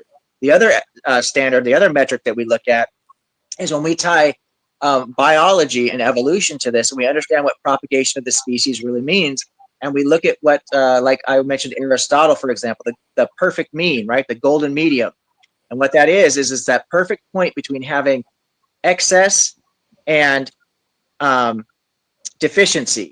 So we see this in nature. If the lion takes too many deer, then the lion will ultimately starve to death, not only starve to death, but it will affect the food chain all the way down. If the deer eats too much grass, then they will run out of vegetation that will affect the food chain all the way up. So nature has built within itself a perfect balance, essentially, right? It goes back and forth to balance itself out. It's a natural law. Ethics is what affects human behavior. We have the ability to terraform the planet, and we're doing it right now with human-caused climate change, for example. We're doing it with our divisive politics and divisive religious practices. What we need to do is look at the natural law, look at how human beings interact with the environment, how human beings interact with each other. And what we also need to understand is that human beings are a social animal.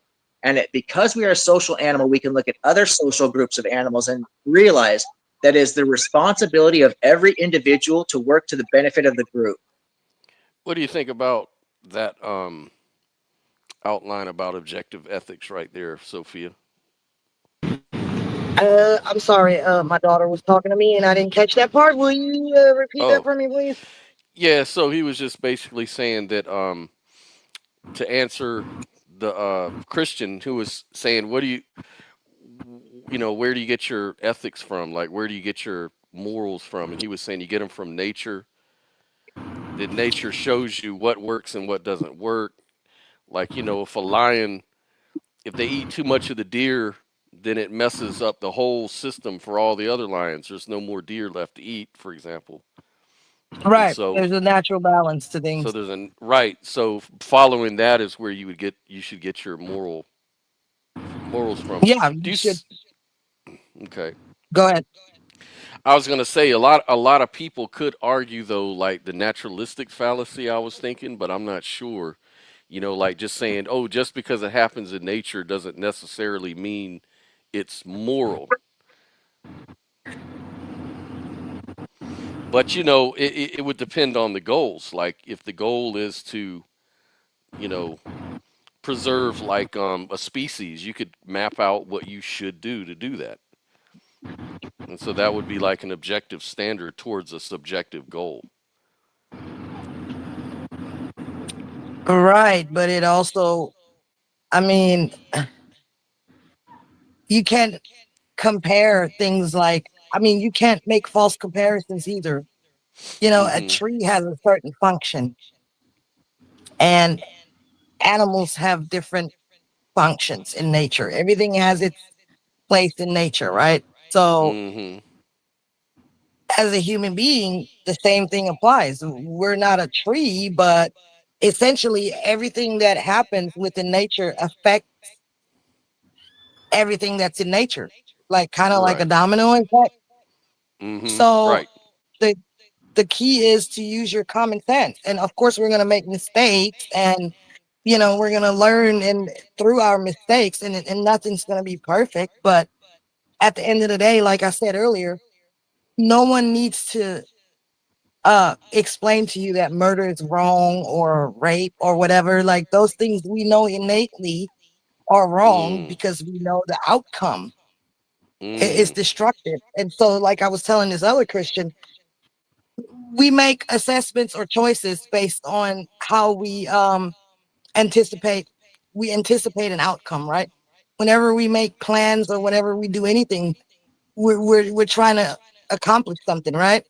So we Mhm. consider the outcome, and it's very easy. Like you consider the outcome, and if the outcome is destructive, then you probably shouldn't do it. Right. You know, if it's harmful, then you shouldn't do it because life is about life, right? It's not about destruction. Right. Right. Right. And yeah, and that they try to make the argument. Well, some people may have the opinion that they want to commit suicide, and it would be immoral to stop them from committing suicide because they're undergoing a lot of suffering and stuff like that. But nature is always for life to continue. It's not about destruction. It's about to continue living. But that person is suffering pain, and their experience is wanting them to do opposite of what nature would have them do, which is to survive. And so it looks like moral goals can change over time. Like, so I'm wondering, does that fit the subjective moral description? Well, Not saying that it does. I don't I know. wouldn't encourage anybody to commit suicide. But at the end of the Right. day, if a person really wants to commit suicide, what are you going to do to stop them? Lock them up? I mean, would that be moral? Right. A person that just really doesn't want to live, they're going to find a way to kill themselves.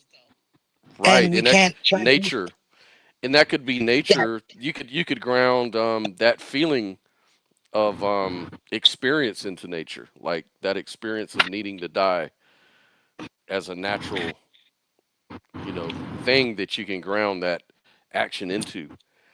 Of course, if you're lying about, well, it's hard to tell. Why would a person want to commit suicide unless they were crazy, or unless they weren't? Well, maybe because they're being enslaved or raped or molested. Yeah, some Same. sort of suffering. Yeah, exactly.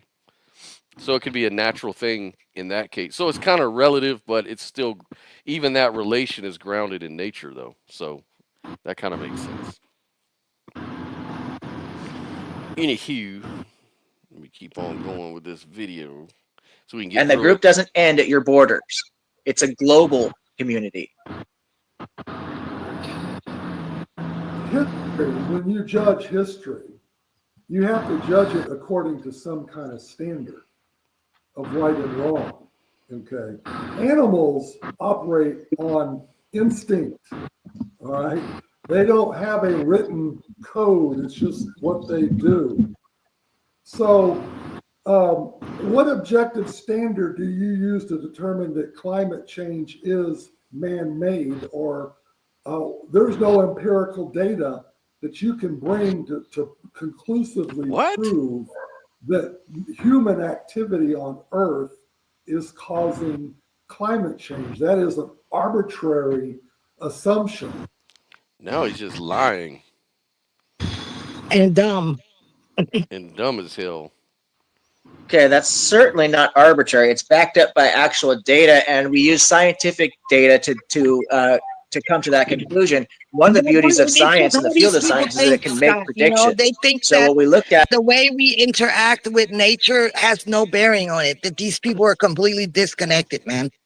Like Yeah, honestly, they think we're outside of nature, right? and Which is so insane.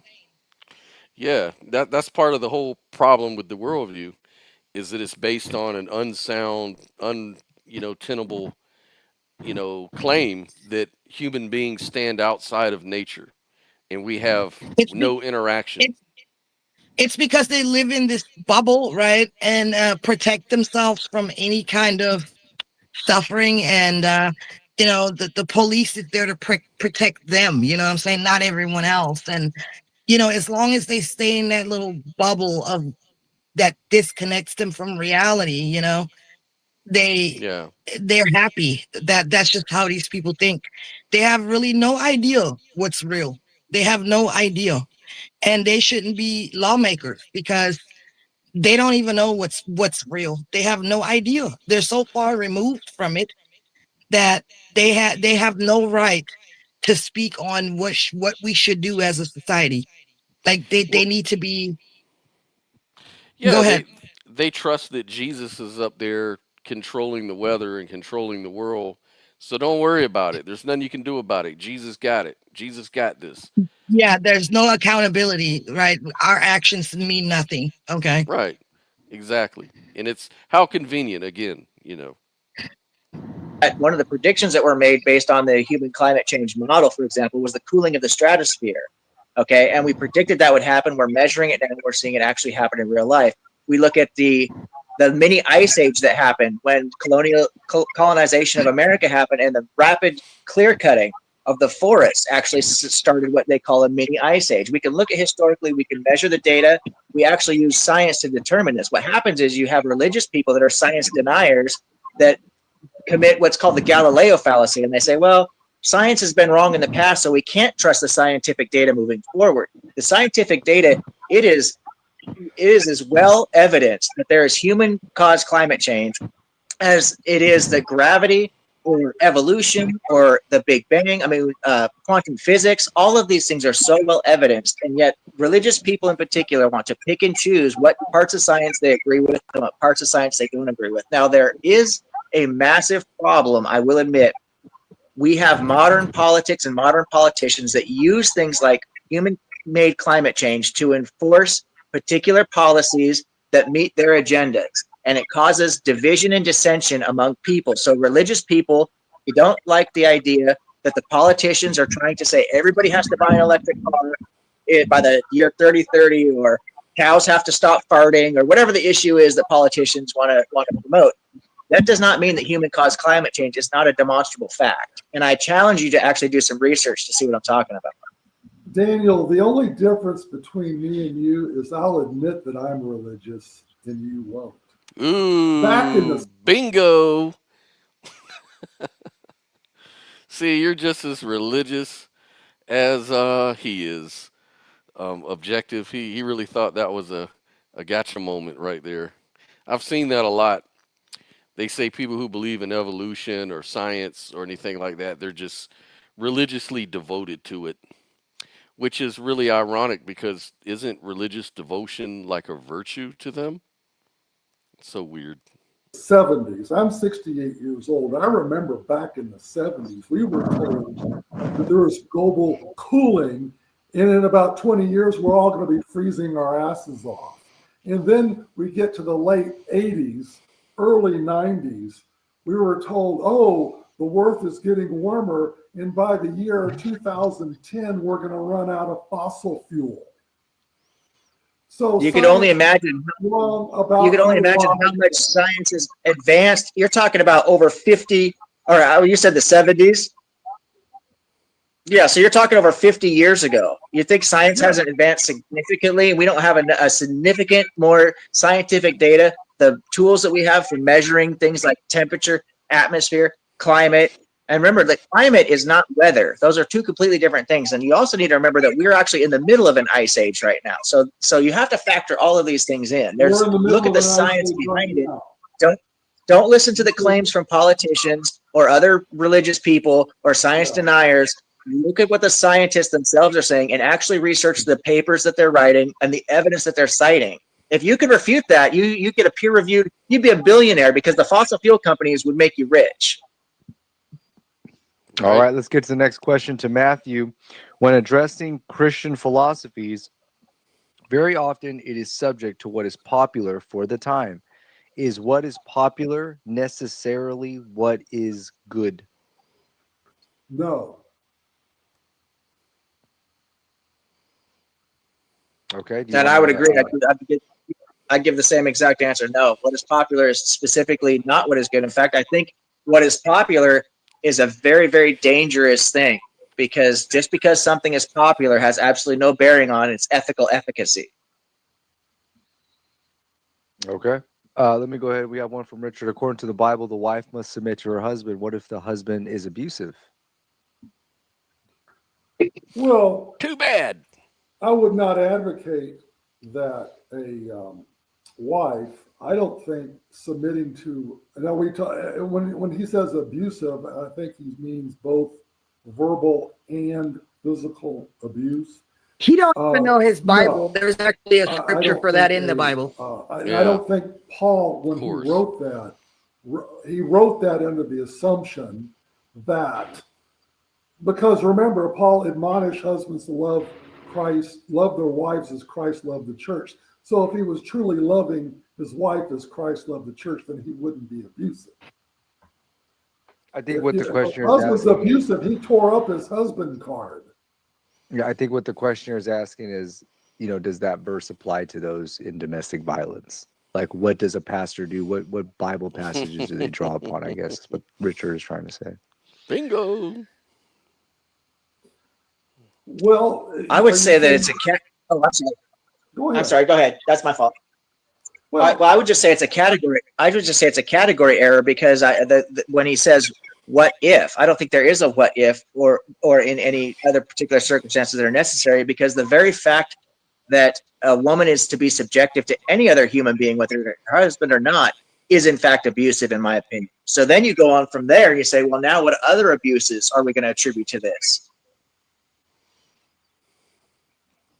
yeah, I fundamentally The disagree. relationship is predicated on abuse. It's already starting from an abusive standpoint. I'm sorry. Go ahead.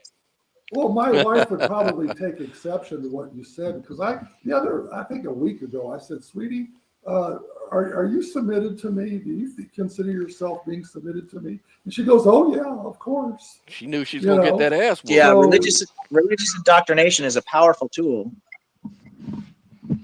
But if you Yeah, she better have answered that way. Shit, Matthew would have knocked the crap out of her. Hey, sweetie, are you submissive to me? No. Bap. That's your ass. ask her if she feels that she's being abused, I don't think she would tell you that she was. Have you heard of Stockholm Syndrome? Oh Lord. Yes, I have, and I didn't kidnap my wife, so that doesn't apply. No, but religion has, and religious ideology has. That's the problem. The victims, and as far as I'm concerned, brother, you're a victim too, and my heart goes out to you just as much as it goes out to your wife. This religion has got your mind completely twisted to say the bigoted, misogynistic, highly unethical things that you have asserted in this conversation that we've had, and I believe it's because you are so twisted and confused by this cult that you're in. Well, I live a blessed and prosperous life. The Lord has been good.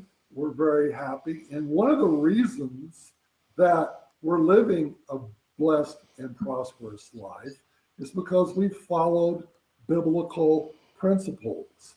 I live a good life. Exactly. Don't get involved in crime. Bingo. And drugs. I have 3 children, all from the same woman.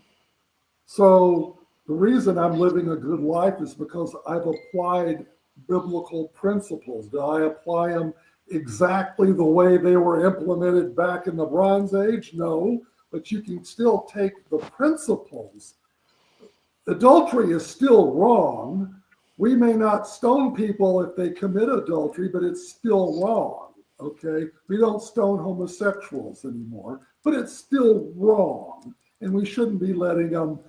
We shouldn't be giving preferential treatment because they're homosexuals, and this government should not be sanctioning same-sex marriages.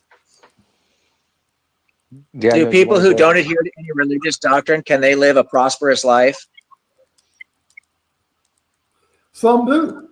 There are some, I know of some cults and religions, for instance, the Mormons, and those guys are not Christians. But one thing they do is they practice tithing big time. And the tithing is an economic principle. If you tithe, God said, I will make you prosperous. Even though they're not Christians per se, because they follow a biblical principle, they benefit from that. If you don't get involved in drugs and alcohol, you benefit from that. If you wait till you're married to have children, you'll benefit from that. So there's certain laws and principles that if we follow, in the long run, it will help us and protect us. And so, yeah, it's a matter of just delaying your gratification for a while.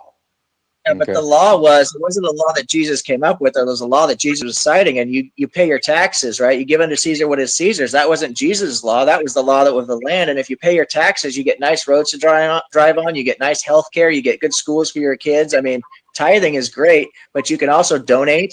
There are so many ways to put into your community that don't have anything to do with religion whatsoever, and you can still get all these benefits. Yeah, he said, give unto Caesar what is Caesar's, but he also said, give unto God's what is God's in the same breath. You tend to ignore other parts of the verse and just concentrate on one part. You got to get the whole context. Let's go ahead and get to the next question from Matthew. If morality is objective, how can Anabaptists adopt strict pacifism where Catholics accept just war in their confessions of faith? Right, because Mennonites are pacifists too. Like Mennonites will tell you that if someone breaks in their house and is going to kill them and the whole family, instead of defend yourself with a gun or something, just let them kill you because you're going to heaven anyways. Which is kind of logical if you think about it. Why, what's the motivation for self-defense if this life is but dirty rags, right? If the whole point is to go to heaven, I mean, I don't even see why abortion should be wrong because you're just sending the baby right to heaven, right? So the whole logic doesn't make sense on that front. Good question. And yes, the Bible is subject to interpretation because we're taking a document that was written in the Bronze Age and partially in the Iron Age. And but you got to take into account the times that the Bible was written. When you take a passage of scripture, you got to take into account who the author of that passage was writing to, what were the times. This is called hermeneutics and exegesis. When you don't apply proper hermeneutics and exegesis, yeah, you could run into problems, just like that flower conversation that Tristan and I had a month ago. You got to apply a little hermeneutics and exegesis to really Don't get me involved in the debate. Don't get me involved in the debate. Okay. I'm just joking. Because I have a lot to say on that. But anyways, Daniel, do you want to go ahead and touch on this one?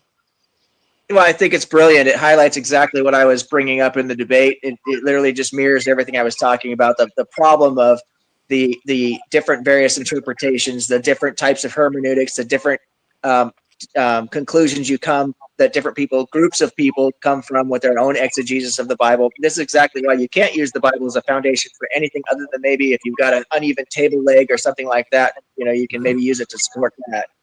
See, this is why I'm not really that concerned with Christian nationalism in one way. Christians are too divided. They can't even agree on the nature of their God, right? Much less, things about, creation, science. Most Christians believe in evolution.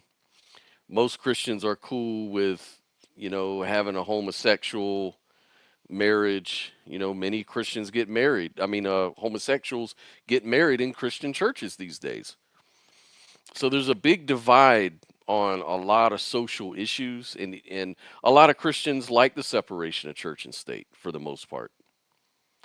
So it just seems like Christian nationalism assumes that all Christians are on board with a particular, way that government should be instituted. The theocracy of it should work a certain way based on certain understandings of the Bible. But there's 3,000 different denominations already. So how are they all going to really, gel? Yeah, it's just crazy, man.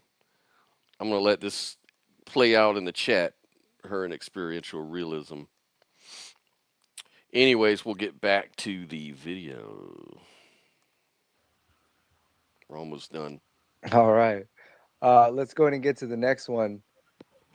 For Matthew, considering only chromosomal factor, his definition of male and female, there are 1.7 million intersex people. Does he mind if these people choose a gender? Please answer and not deflect.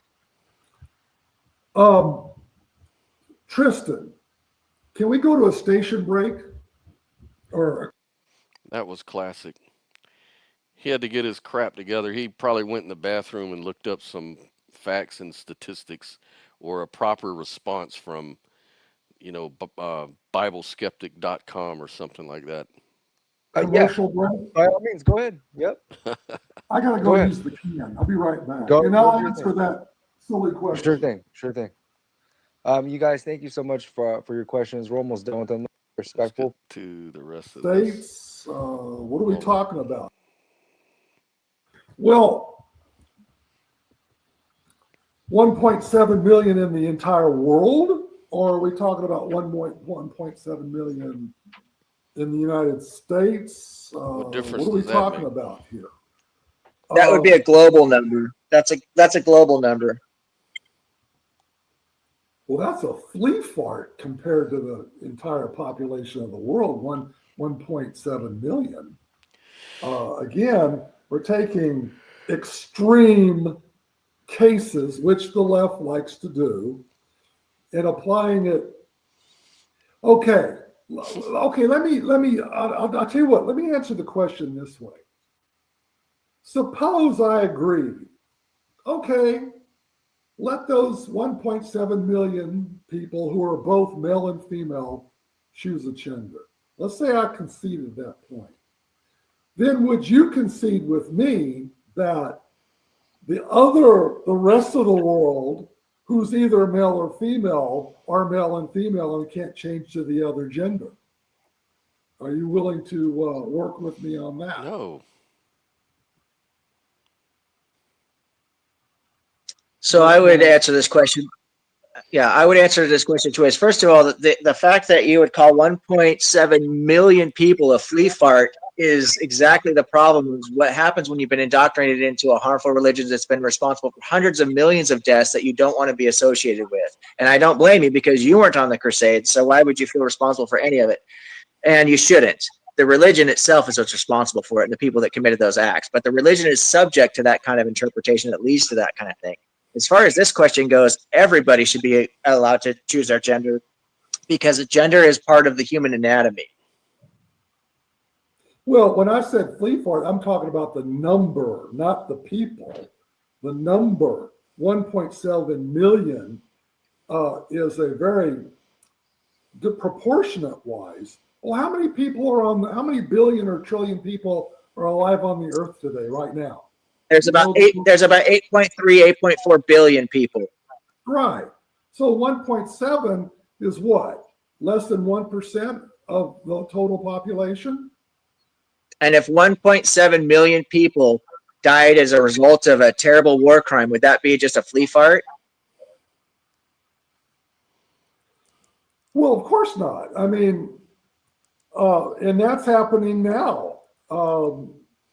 I agree. What's happening with Israel and Gaza is a perfect example of what's problematic with these Abrahamic faiths.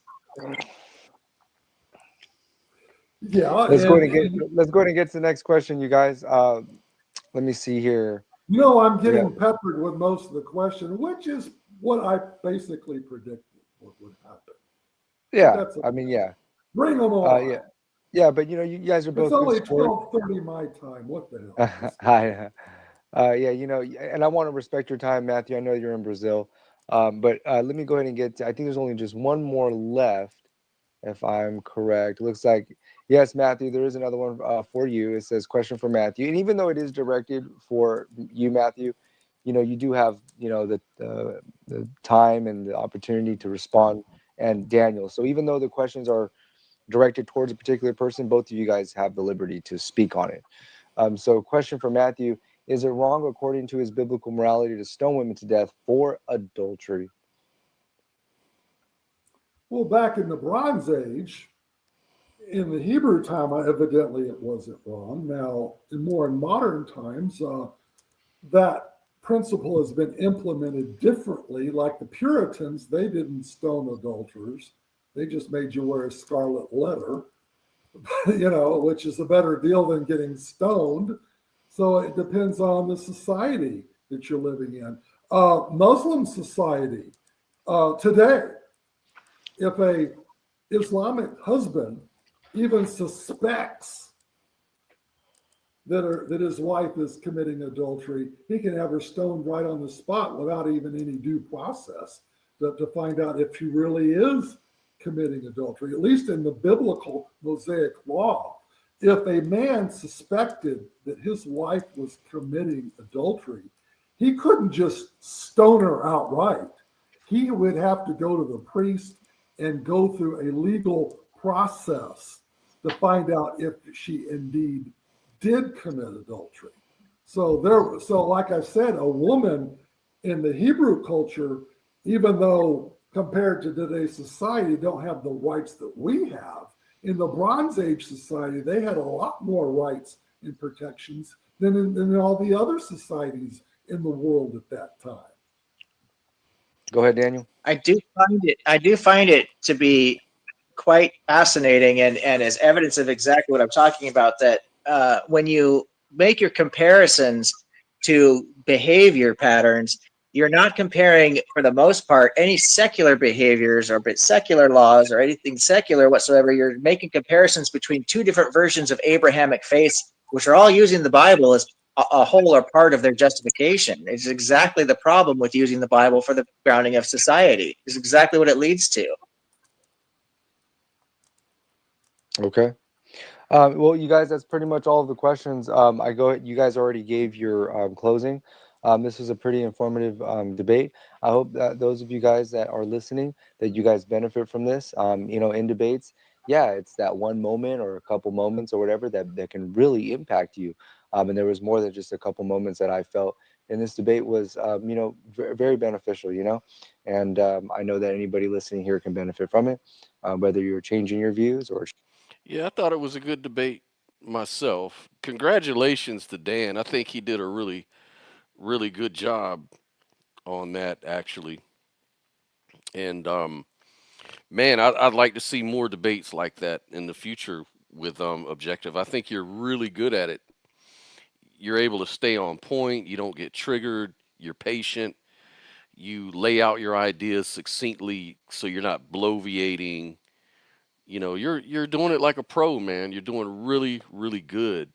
And I'd like to really put some debates together on this channel, and maybe you could be one of our debaters on the agnostic side, and we could get some Christians together, some different people on different views. We could do different topics, different people for different things, and put like a little debate platform together here, because I think debate is part of this too. Being able to hear all sides of the discussion, debate gives you a chance to really shine the other side, for each person. But yeah, you could have done a few things better, but I do feel that I won pretty handily. Yeah, I agree. I really do think you handled him all right. Yeah, kudos to Dan. He handled himself very well. Yeah, I'm very impressed, man. Especially if you say this is like one of your. Is this your first debate, or is this one of your first debates? I know you said you were kind of new at it, but you did good regardless, man. I think you did a really, really good job. And like I said, I'd like to host more debates.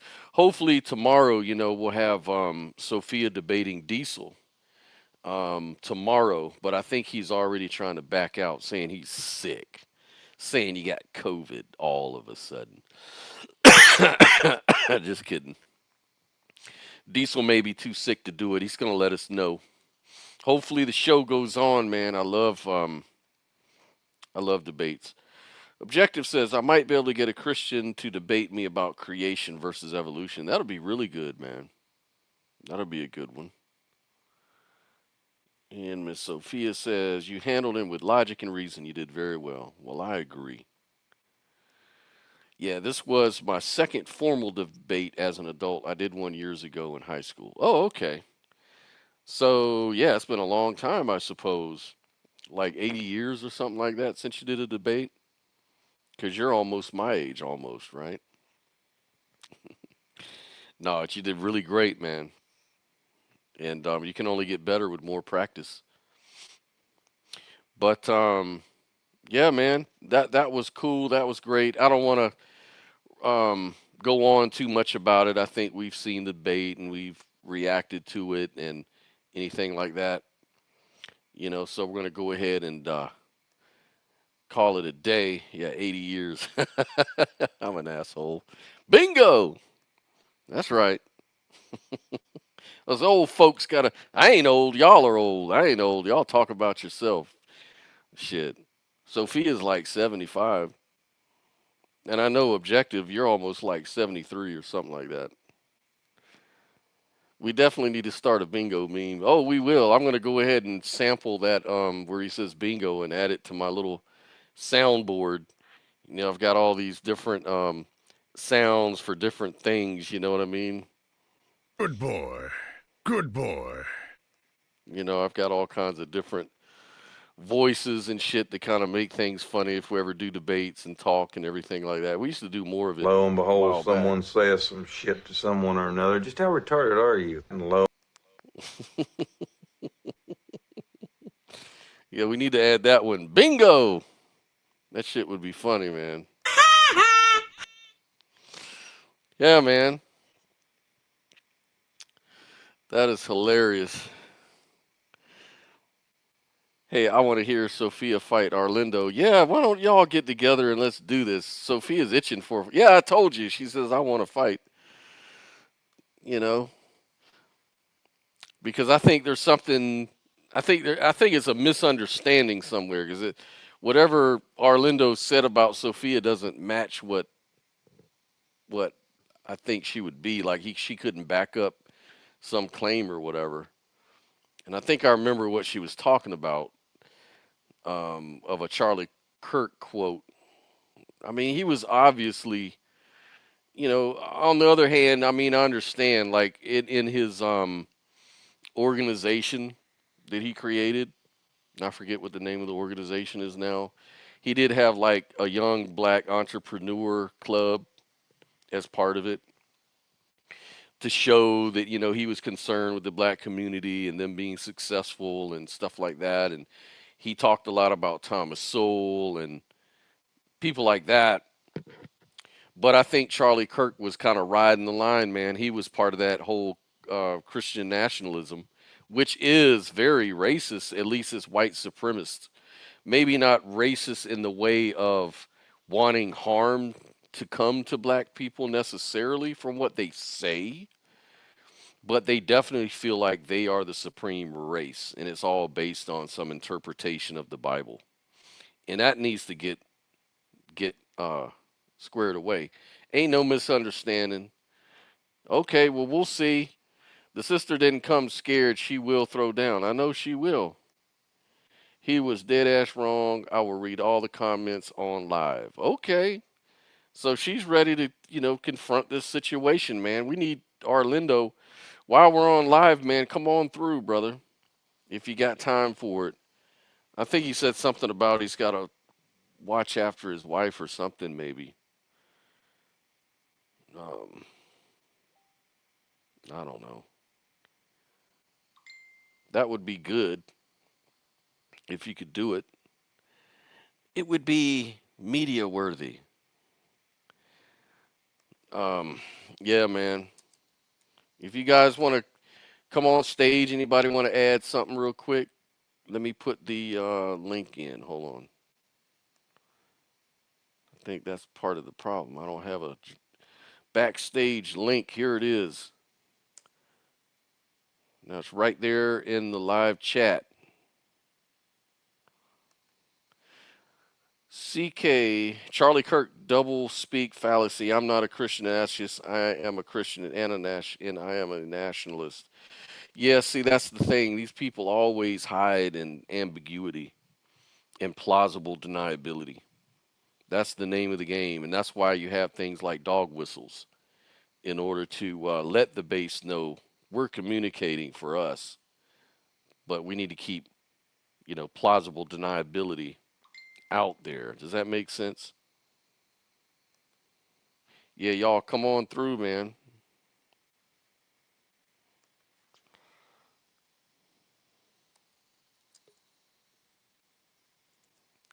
Yeah, look like somebody rang on the doorbell. Dan, what's up, mister? What's happening, brother? I don't go by Dan normally because that's what my father used to call me. So it just kind of just brings Ah, back memories. But you can oh, call me okay. whatever you want. But it's usually Daniel or Objective Ethics. Okay, I'll just call you objective. That works perfect. And again, it's a free country. You can call me whatever you want. You can call me an 80-year-old man if it makes you feel better. You're I know almost you're one of those. 80. I'm I 80. know you're one of You're those. not I know you're 80. one of those. You're one of those keyboard warriors likes to sit back on his couch on his live stream and throw stones at a glass Oh house. yeah. Oh yeah, of course. That's I got to get my adrenaline, my what do they call it? My dopamine hit. My morning dopamine hits. Time to fuck with the audience. That's all good, man. No, I Yeah. just wanted to jump in here real quick. I know you're probably getting ready to head out of here, and I don't want to be disrespectful of your time, but I want to thank you for all the feedback, and a couple things. First of all, anybody who watched this, if you think of any constructive criticism, because I am new at debating, and I know there's a couple things I definitely could have done better. I missed his fallacy at the very end there, where he said that in order to disprove his ethics, I have to prove an alternative, and that's actually a fallacy right there. Mhm. And I didn't Mhm. bring that up. The other thing that he said is that he linked those five stupid things to biblical morality. Don't steal. Don't whatever. Blah blah blah. And none of those things. He never actually drew a causal link to those things and biblical morality the whole time. And I didn't point that out. So there's just a few things I saw that I missed there. I do think that if you saw my first debate that I had, even though I won that debate as well, the audience actually voted on that debate in the comment section, and there isn't a single person that says that I lost that debate. So even though I won that debate, my performance, I would give it like a C, maybe a C minus. And in this Mhm. debate, compared to that one, I would give myself maybe a B plus. I mean, maybe even an A minus. I had so much information prepared for all of his talking points from Hitler all the way down to climate change and everything else that he brought up. I literally had something already prepared for that, which I was surprised at how accurately I was able to predict what his arguments were going to be. Oh yeah. Oh yeah. You were predicting them, and in fact, like one debate tactic that I like is when you can hover on a fallacy. Like if somebody makes a mistake, like one of the things a lot of debaters do is they'll kind of address it, point it out that you made a mistake. Now let's move on to the next thing. What's your next thing? And what some debaters do is they never let it go through the whole thing. They just make the whole debate about that one thing you screwed up and not let them off the hook, because the more they're fighting for that and failing just in that one big mistake that they can't come back from, just kills in the eyes of the audience. You know what I mean? I think T Jump. I don't know if you're familiar with Tom Jump, but he does that a lot. He will I am not familiar let you with him. go. Yeah, he does Yeah, not let people go, man. yeah, no, he is really good, and he's actually a really smart kid too. I mean, he's really got his arguments down, and he knows his fallacies very well, and he uses that to his advantage. The problem is so many people when I watch debates, they either don't catch fallacies, logical fallacies, or they misunderstand what logical fallacies are. And I find this happening more on the theist side, where they call something a fallacy even though it's not, and or they call it the wrong fallacy because the Christians are so desperate to try and turn these arguments around like, oh, cool story, bro, that evolution, that's just a cool story. Or like this guy, like, oh, you have a religion. You just won't admit Hmm. that you have a religion. And all these nonsensical talking points because they hear it so often coming at them that they think they could just turn around and say the same thing and it's actually going to have some kind of meaning. Yeah, like he opened up with you at the top with well, do you trust your logic? Are you creating a logical way to justify your logic, like trying to catch you in some circular reasoning? And it's like Well, that's there's a really actually bad argument. no, there's a really good response to hard solipsism, and it's more complex than I wanted to spend a lot of time on because that was not the debate, and I didn't want to get too far off Hmm. track. But I do wonder if I should have given him a little bit more explanation, if not for him, for the audience, because, and I think this is important to understand if anybody, because Christians do like to hide behind hard solipsism. The problem is that, as I pointed out in this debate, and I think you may have even mentioned it, that throwing God into the mix doesn't get you out of hard solipsism. And Right. so that's a misunderstanding on the Christian's part. They think, oh, well, I have a foundation now, but no, because you're still relying on your own consciousness, your own awareness, your own logic and reasoning to determine if that concept is even valid or not. It doesn't matter if it's true or not. You still come back to hard solipsism. But the Mm-hmm. solution to hard solipsism, if there is one, is what I was talking about in the asymmetry of experiences. Because so think about like pain, for example. I have pain, right? I experience pain, but I don't deduce pain. However, I can recognize pain in another person because there are external indicators, right? And that's something that I deduce. And because there's an asymmetry there between that deduction and that experience related to something that's objectively true, which is the pain, that gets you out of hard solipsism. Yeah, exactly. Exactly. Um, that that's like it's not even worth bringing up because the same thing you can turn it around right on them, and it just doesn't work. Yeah, and then you have to go to like you have to bring up Occam's razor because when you add the God to the argument, you're unnecessarily complicating things because then you have to explain the mechanisms for the God concept. It just adds so many more problems. So in order to have that debate, that's a whole separate debate in and of itself. And I didn't want to derail the debate on morality in a debate Yeah. about intelligibility. Right, right, right. So Joel Davis asks, "What exactly are you calling solipsism here, Daniel?" So solipsism is the idea that the very short explanation would be the idea that our logic and reasoning cannot be used to justify itself. So you end up in a circle or what's called circular reasoning. Mm-hmm. Yep. It's kind of like, one Christian would charge that, there is such a thing called experiential knowledge, and it's like a core tenet in philosophy, and it's just to know that you exist because you're having the experience of existing. And then really that could apply to anything else you're describing as part of your existence. It's an experiential knowledge, like I experience I'm in pain, like you said.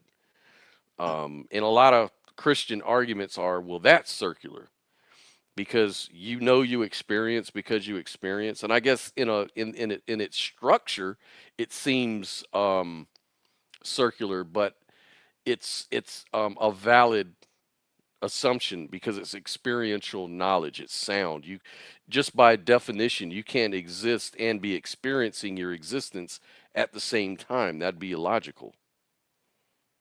The other thing to mention, this is what I brought before, is that the the key component here, the bridge, is the asymmetry of the experience. Because if you were Hmm. living on the planet by yourself, then you couldn't get out of hard solipsism by experience alone. But because you have other people's experiences to look at and to use deduction, that same deductive mode, and that deductive mode is now you're able to see the difference between how you're deducing their experience compared to how you're experiencing your own experience, right? Because we don't deduce pain, we experience pain. We don't deduce Hmm. happiness, we experience happiness.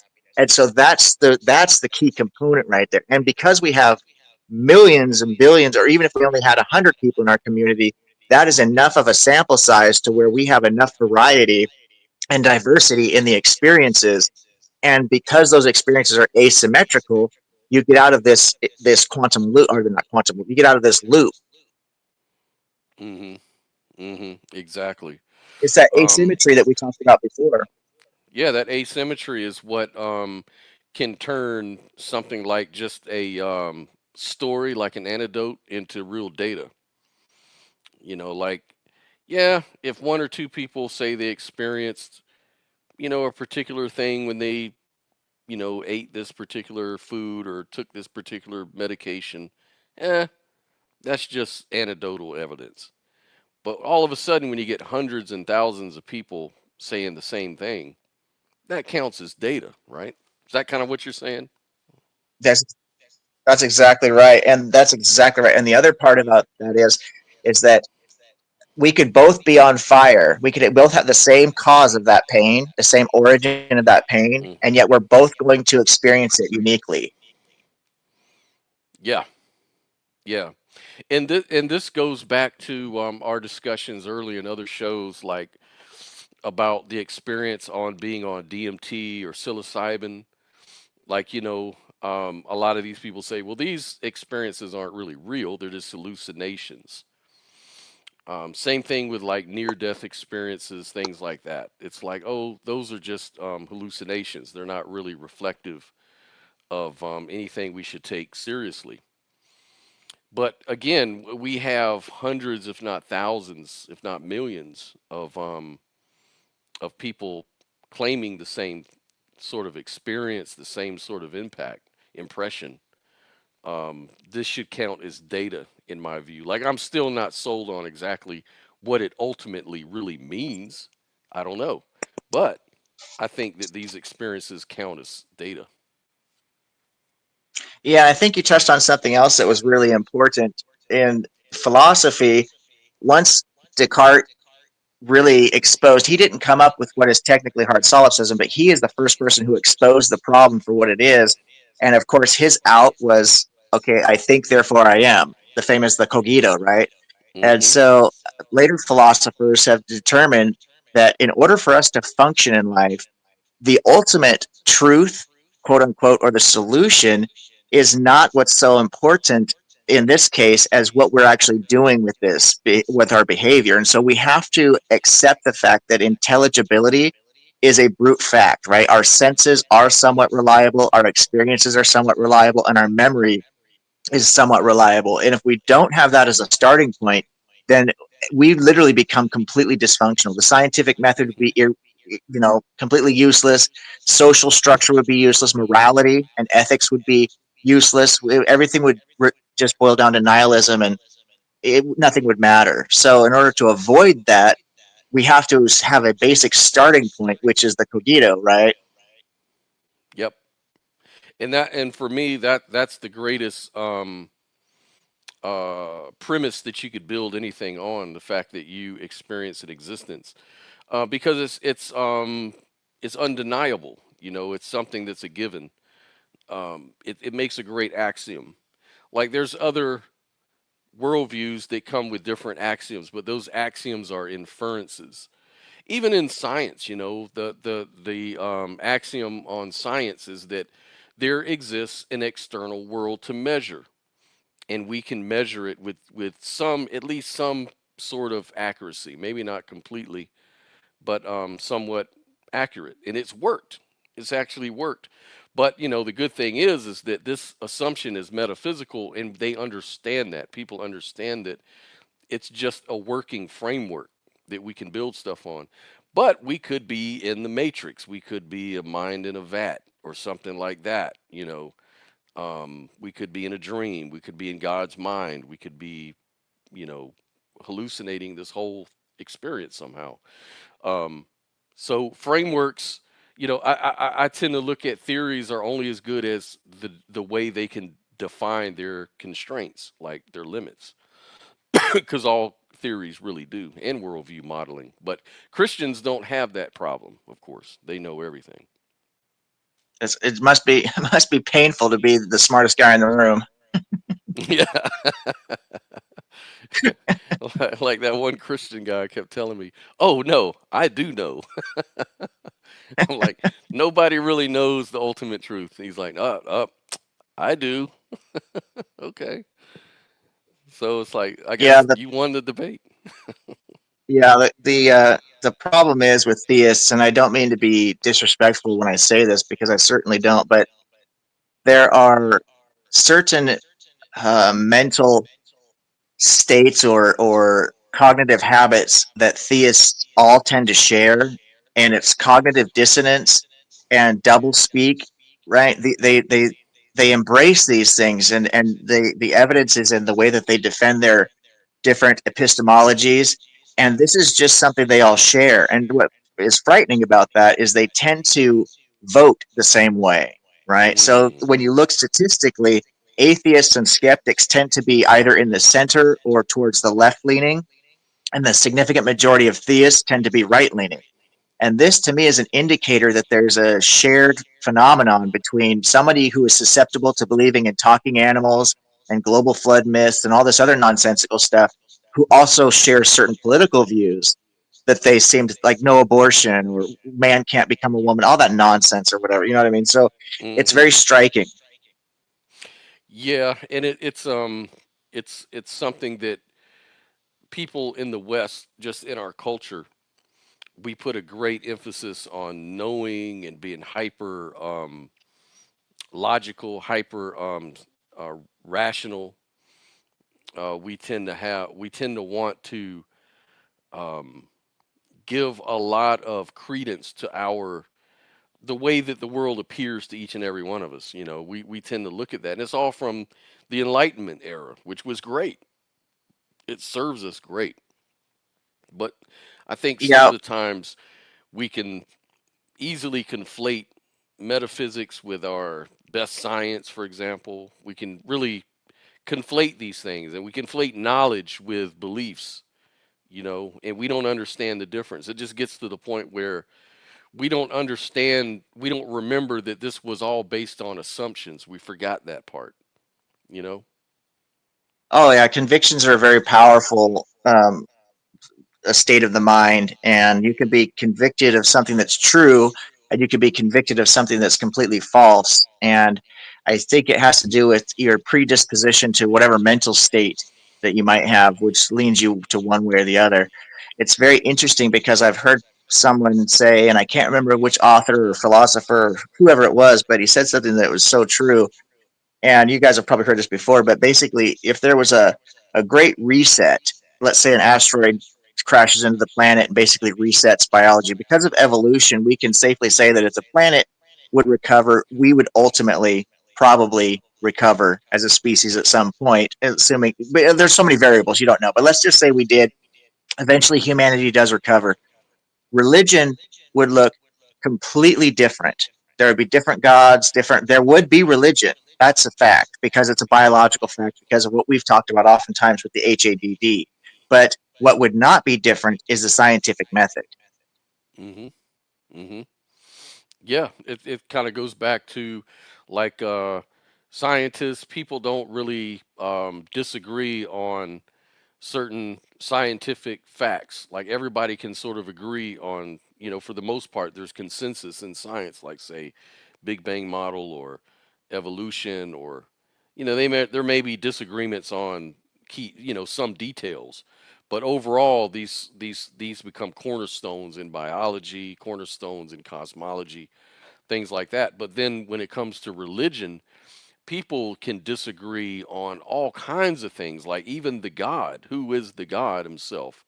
All these people disagree. Like why is there so much agreement to be found in studying nature, but not so much agreement when studying these sort of conceptual religions and things of that nature? That's kind of a clue on what we're talking about. And if that's the case, if we can recognize that, then we can, I would say you could look at each one as a particular tool in your toolbox that shouldn't be misapplied, but applied, you know, intentionally for a particular motive. Like maybe with, you know, with topics of relationships, you know, you might want to use psychology, for example, or communication skills, or like that sort of tool. You wouldn't use cosmology to figure that out, right? So it's kind of the same thing. Like with metaphysics. Metaphysics isn't science. You know, you shouldn't try to answer scientific questions with metaphysical things, and vice versa. You know, science is in the business of looking at behaviors and how things function and what works and what predictions can be made. Metaphysics is what things really are deep down, and science doesn't care about that, at least for now. You touched, yeah, you touched on something that was very interesting at the very beginning. What you said about the disunity. God, I don't think that's a word. Sorry, but whatever it is, the inconsistency and of the various religious beliefs, even within the religion, and that, frankly, was the exact core of what my argument was in this debate, and that's what I was really trying to expose. And one of the reasons I think I won this debate pretty handily is because I got him to admit that there was disunity and disagreement, and that he had his own interpretations, and that the Mormons aren't even Christians, and the Muslims were killing people too, and all these different things that he thought he was making great arguments, but all he was doing was proving me right the whole time because he was caught up on the different little side routes, the bait that I put out there by talking about stoning children and all these other things that are just obviously wrong. Any third grader could have come in with those arguments, but I wanted him to go down those rabbit holes because it would Hmm. eventually get him to where I needed him to be, which was to admit that he's got an interpretation, the Mormons have an interpretation, the Muslims have an interpretation, so on and so forth. And this is the problem with the Bible. You cannot use this as the foundation for society, which is what the whole proposition of the debate was. Yeah, yeah. Well, you did an excellent job. I think you did clarify, and you stayed on points. You addressed each point completely. And if you notice, for those things you stumped him on, he never really did have an answer for him. He never even attempted to come back on a lot of that stuff. Some things he attempted to, but he was way off track. So yeah, it was so obvious you really won that debate. And man, I'm looking forward to the next one. Do you have any other debates upcoming in the future that you know of? Well, let me just touch on two things real quick. First of all, before I forget, I would consider it a huge favor because I know everyone who watches this video and you and everyone else, you guys are time is valuable. But if you would take a moment and go back to that video and actually go into the comment section and vote for who you thought won the debate, doesn't have to be me. I'm not asking for that. I want you to be honest. But Mm-hmm. I just would appreciate that very much. And again, any constructive criticism, I'm more than happy to look into that too. The other thing I would say is that I don't have any scheduled debates coming up. I have talked to some people. Like I mentioned to you, I actually have a friend of mine who is a Christian who wants to debate creationism, and he thinks he's debunked evolution, which is insane. But Yeah. he wants to have a debate with somebody about probability, that the probability for creation is so much higher than the probability for evolution, and that's a debate that I could easily win. So Mm.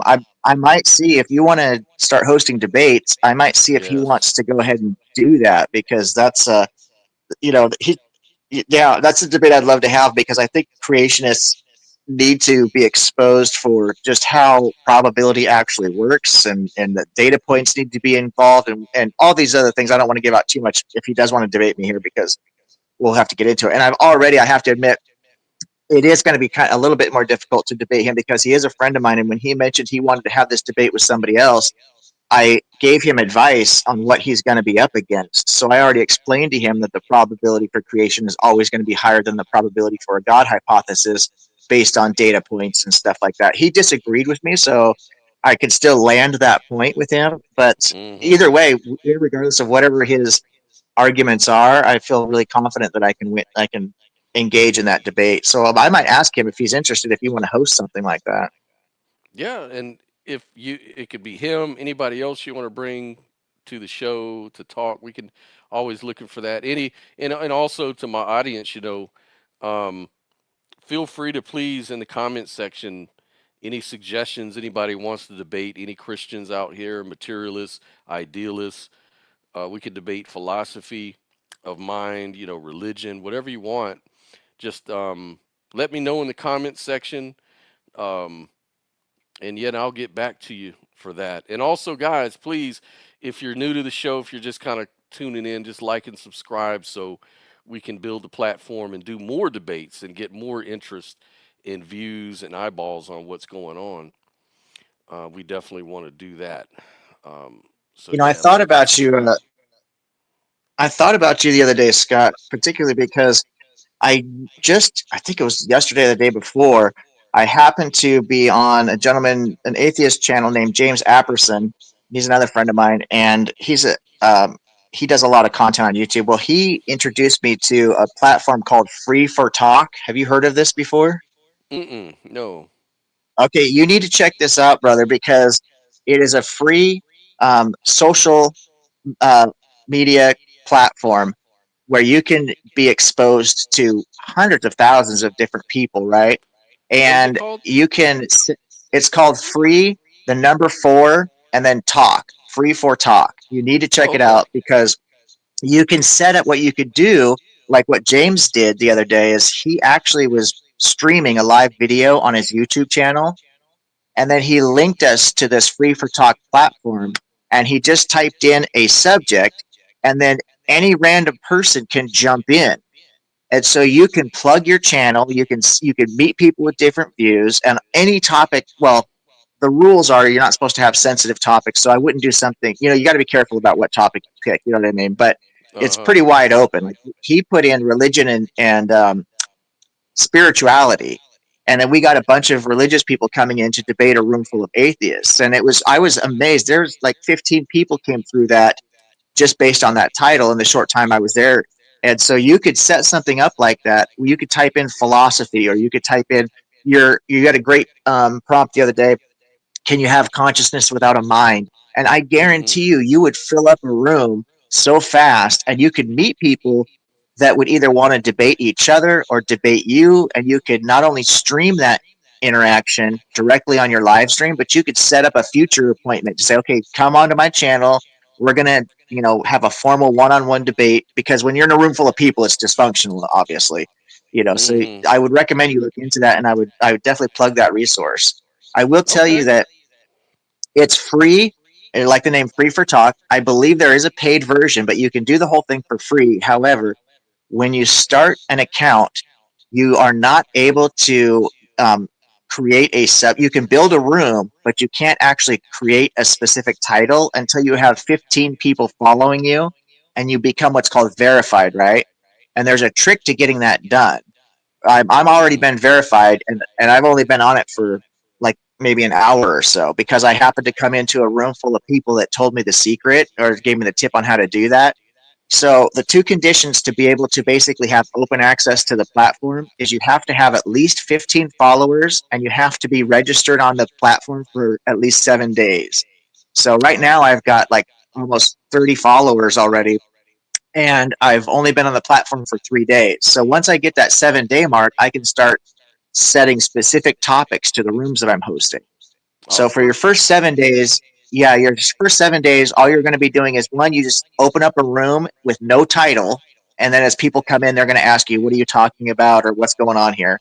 Or you could join other people's rooms based on the titles that they have put up. And that's your options for the first 7 days. But after 7 days and 15 followers, you can type in, whatever topic you want, set up your room with however many people you want to join it, and you're off and running. Oh, perfect, man. I've actually pulled the site up and gonna set it up today, man, and start. So definitely Yeah, the gonna do key to that, man. I getting appreciate that. the, the key to getting those 15 followers is you you can ask anybody. Like if you're on there right now, or when we finish this talk, I can go on and try to find you. It'll be kind of tough because I'm not following you, so to find your room might be difficult. I'm not sure how that will work, but you join other people's rooms and ask them to follow you, and you follow them back. It's a very common practice because everybody is scratching each other's back. And Mm-hmm. that's how I got so many followers right away. Is I happened to join a room where the host, he set up a room specifically to help people build followers. That was the whole premise of his room. Follow everyone in the room and they'll follow you back. And if anybody didn't follow those rules, he kicked them out. So it wasn't a Right. room for a discussion. You could talk in there because everyone was just hanging out. But the whole point of it was for people to just file through and follow each other, so you can get your 15 follower minimum done, which is really cool of him Yeah. to do that. And I'll be doing the same thing to help people out. So go into other people's rooms, ask them to follow, just explain that I did the same thing. I just went in and said, hey, listen, guys, I'm new to this platform. I'm just trying to build followers. Can you guys give me some advice or help me out? And they're the ones who told me, oh, hey, you sound like a really cool guy, because obviously I am, right? Got that great hair and everything. And Mm-hmm. and so they Yeah. were like happy to help me out. My wife is giving me shit right now. Better But than my bald head. oh, I didn't. Making fun of my bald head. Dude, my hair in that debate was out of control. And as soon as Matthew saw me, he's like, "Oh, I got this in the bag, bingo!" Yeah, he's like, bingo, the Bible. God, that was funny. I'm gonna definitely snatch that sound bite and be using it. Dude, I cannot So wait me, till I'm gonna laugh every time I hear that. I'm gonna laugh so hard because I know where it came from. That is so fucking funny when you guys were laughing at. I didn't even know you were doing this stream today. I just happened to wake up and then my phone yeah, alerted me that my buddy yeah, because I Scott was on mentioned, and Sophia was on. yeah, I mentioned last week I was going to try to watch the debate on Friday and then do a reaction on Saturday. Um, but what'll be cool, man, is if we get like debates on this channel. I want to make it a little different. I want to make these debates fun to watch, like make it very entertaining. That's why I'm putting together this whole soundboard and all that kind of stuff. Because when you guys debate and you land a good point, I can hit bingo. Stuff like that. Just make it fun, make people laugh. Like oh shit. Because so many Another thing debate you can do. channels are very dry. Oh yeah, no, they're hard to stomach. That's why I almost hate to ask people to watch debates. And again, because I'm not a skilled debater, I'm very new at it, and so I'm sure that people are probably watching me debate, going, "God, this guy has no clue what he's doing." The Oh, other problem with debates is I try to keep my debates down to about an hour or so mm-hmm. because people tend to lose focus after a while. A lot of debates I watch go for 3 to 5 hours, and it's like, God, who wants to sit down and watch a debate? Because the debaters are ultimately just going to be talking past each other at some point. Everyone's trying to land their points. They're not listening. They're not really trying to engage per se. And so the shorter debates, I think, are a lot more functional. And the quality of the debaters, because one thing I really can't stand is bloviating. Just being redundant with your point. You're just repeating the same point in like 5, 10 different ways. It's like, dude, we get the point. You're just dragging it on, and then when you try to cut somebody off, then they're like, "Oh, you're not letting me finish." And then when you let them finish, they're just repeating the same point over and over to ad nauseum. So I can't stand those kind of debates because it's so boring listening to people just ramble. But Scott, have you considered that sex with animals is wrong, therefore God? Yeah, right. Hey, that Bingo. bingo. How do you fight against that? I mean, what Dude, you did know? you notice if you look, I noticed, I didn't realize at the time, but when I was watching this review with you guys, the expression on my face, because I know myself, there were so many times when this guy said something that was so staggeringly stupid, and I was trying to be respectful, but I'm just, the look in my eye was like, can't be happening right now. Yeah, I know. That's what I thought was so funny. I was just watching. I'm like, look at it. Look at objective. He's like sitting there like, I really, know, you're it's like, really. did This is really just what you're say gonna. Is this what you wanted to argue? You really want to go down this road right here? Like he just handed you that debate. I mean, oh my gosh. He did. He did. I felt like I was punching down, but I didn't know this guy's got a master's degree in divinity. He talks about being a missionary and a preacher and all this stuff, and so he should have been able to wipe the floor with little old me. I'm just a stupid sailor. What do I know, right? Man, he was just overconfident. Number one, I think in his mind he thought he just killed it. He just killed over there. That's why I kept saying bingo. He thought he had you at that point. When he It's at like, the end of it, when he gave his closing statement, he throws his paper in the air and he goes, "I'm done." I was yeah. like, "Bro, you you were done before you got started, bro." I like when I could tell his wheels were turning and then he just kind of froze up because Brooklyn Lou asked him about that 1.4 million number of intersex people. Should they get or have a right? And so he was like, "Tell you what, I'm going to take a bathroom break." it's like it's like yeah, And I would I would run too. You should have I hate to jabbed him a say little bit. I hate to say, well, I was thinking to myself because, and this is my own mental disorder, I'll admit it. I have obsessive compulsive disorder. And so I'm really anal about like washing hands, for example. And there's no way he had time to take a piss and wash his hands and get back that fast. No, He probably wiped his hands on the cat and said, good enough. some like me when I debate, I always throw little jabs in just to be funny, make it entertaining. So like when he would have done that to me, I'd have been like, yeah, if I were you, I'd run too. I'd definitely go get your Holy Spirit in the bathroom because you're kind of stuck. I was going to say, I hope you go in there and put your listening ears on, because everything I've said, like it went completely over his head. He asked me the same question like 3 different times, and I gave it's like agnosticism. Are you sure you're not an atheist? I was Yeah, like, what? I just explained this to gotcha. you, bro. He thought he got you that time. See, that's why I asked you. Now it turns out Yeah. you're an atheist. I literally told him the first thing I said, an agnostic neither believes nor disbelieves. And then 5 minutes later, I Exactly. said, I don't believe in God. And he's like, oh, you must be an atheist. It's like, oh my Yeah, God. dude. These Bingo. people don't. Yeah, bingo. They don't know that. They don't know what words mean. That's the bad part. It's that they don't listen when you define your words. They don't listen. And he should have already known that if he's so educated. Oh my God. Yeah, it's Yeah, he said hilarious. that he didn't know what subjective meant. So then I had to take him down this rabbit hole of flower over age and slavery. And then he admits to all that. And I says, well, good. Now I'm glad that I cleared up what the word objective means for you. Yeah. And he was trying to get you into. I thought he was kind of pull that Darth Dawkins thing on you, where, oh, you're a local atheist versus a universal atheist. So, in other words, you're an atheist when it comes to the Christian God because they present the God in a way that's self contradictory.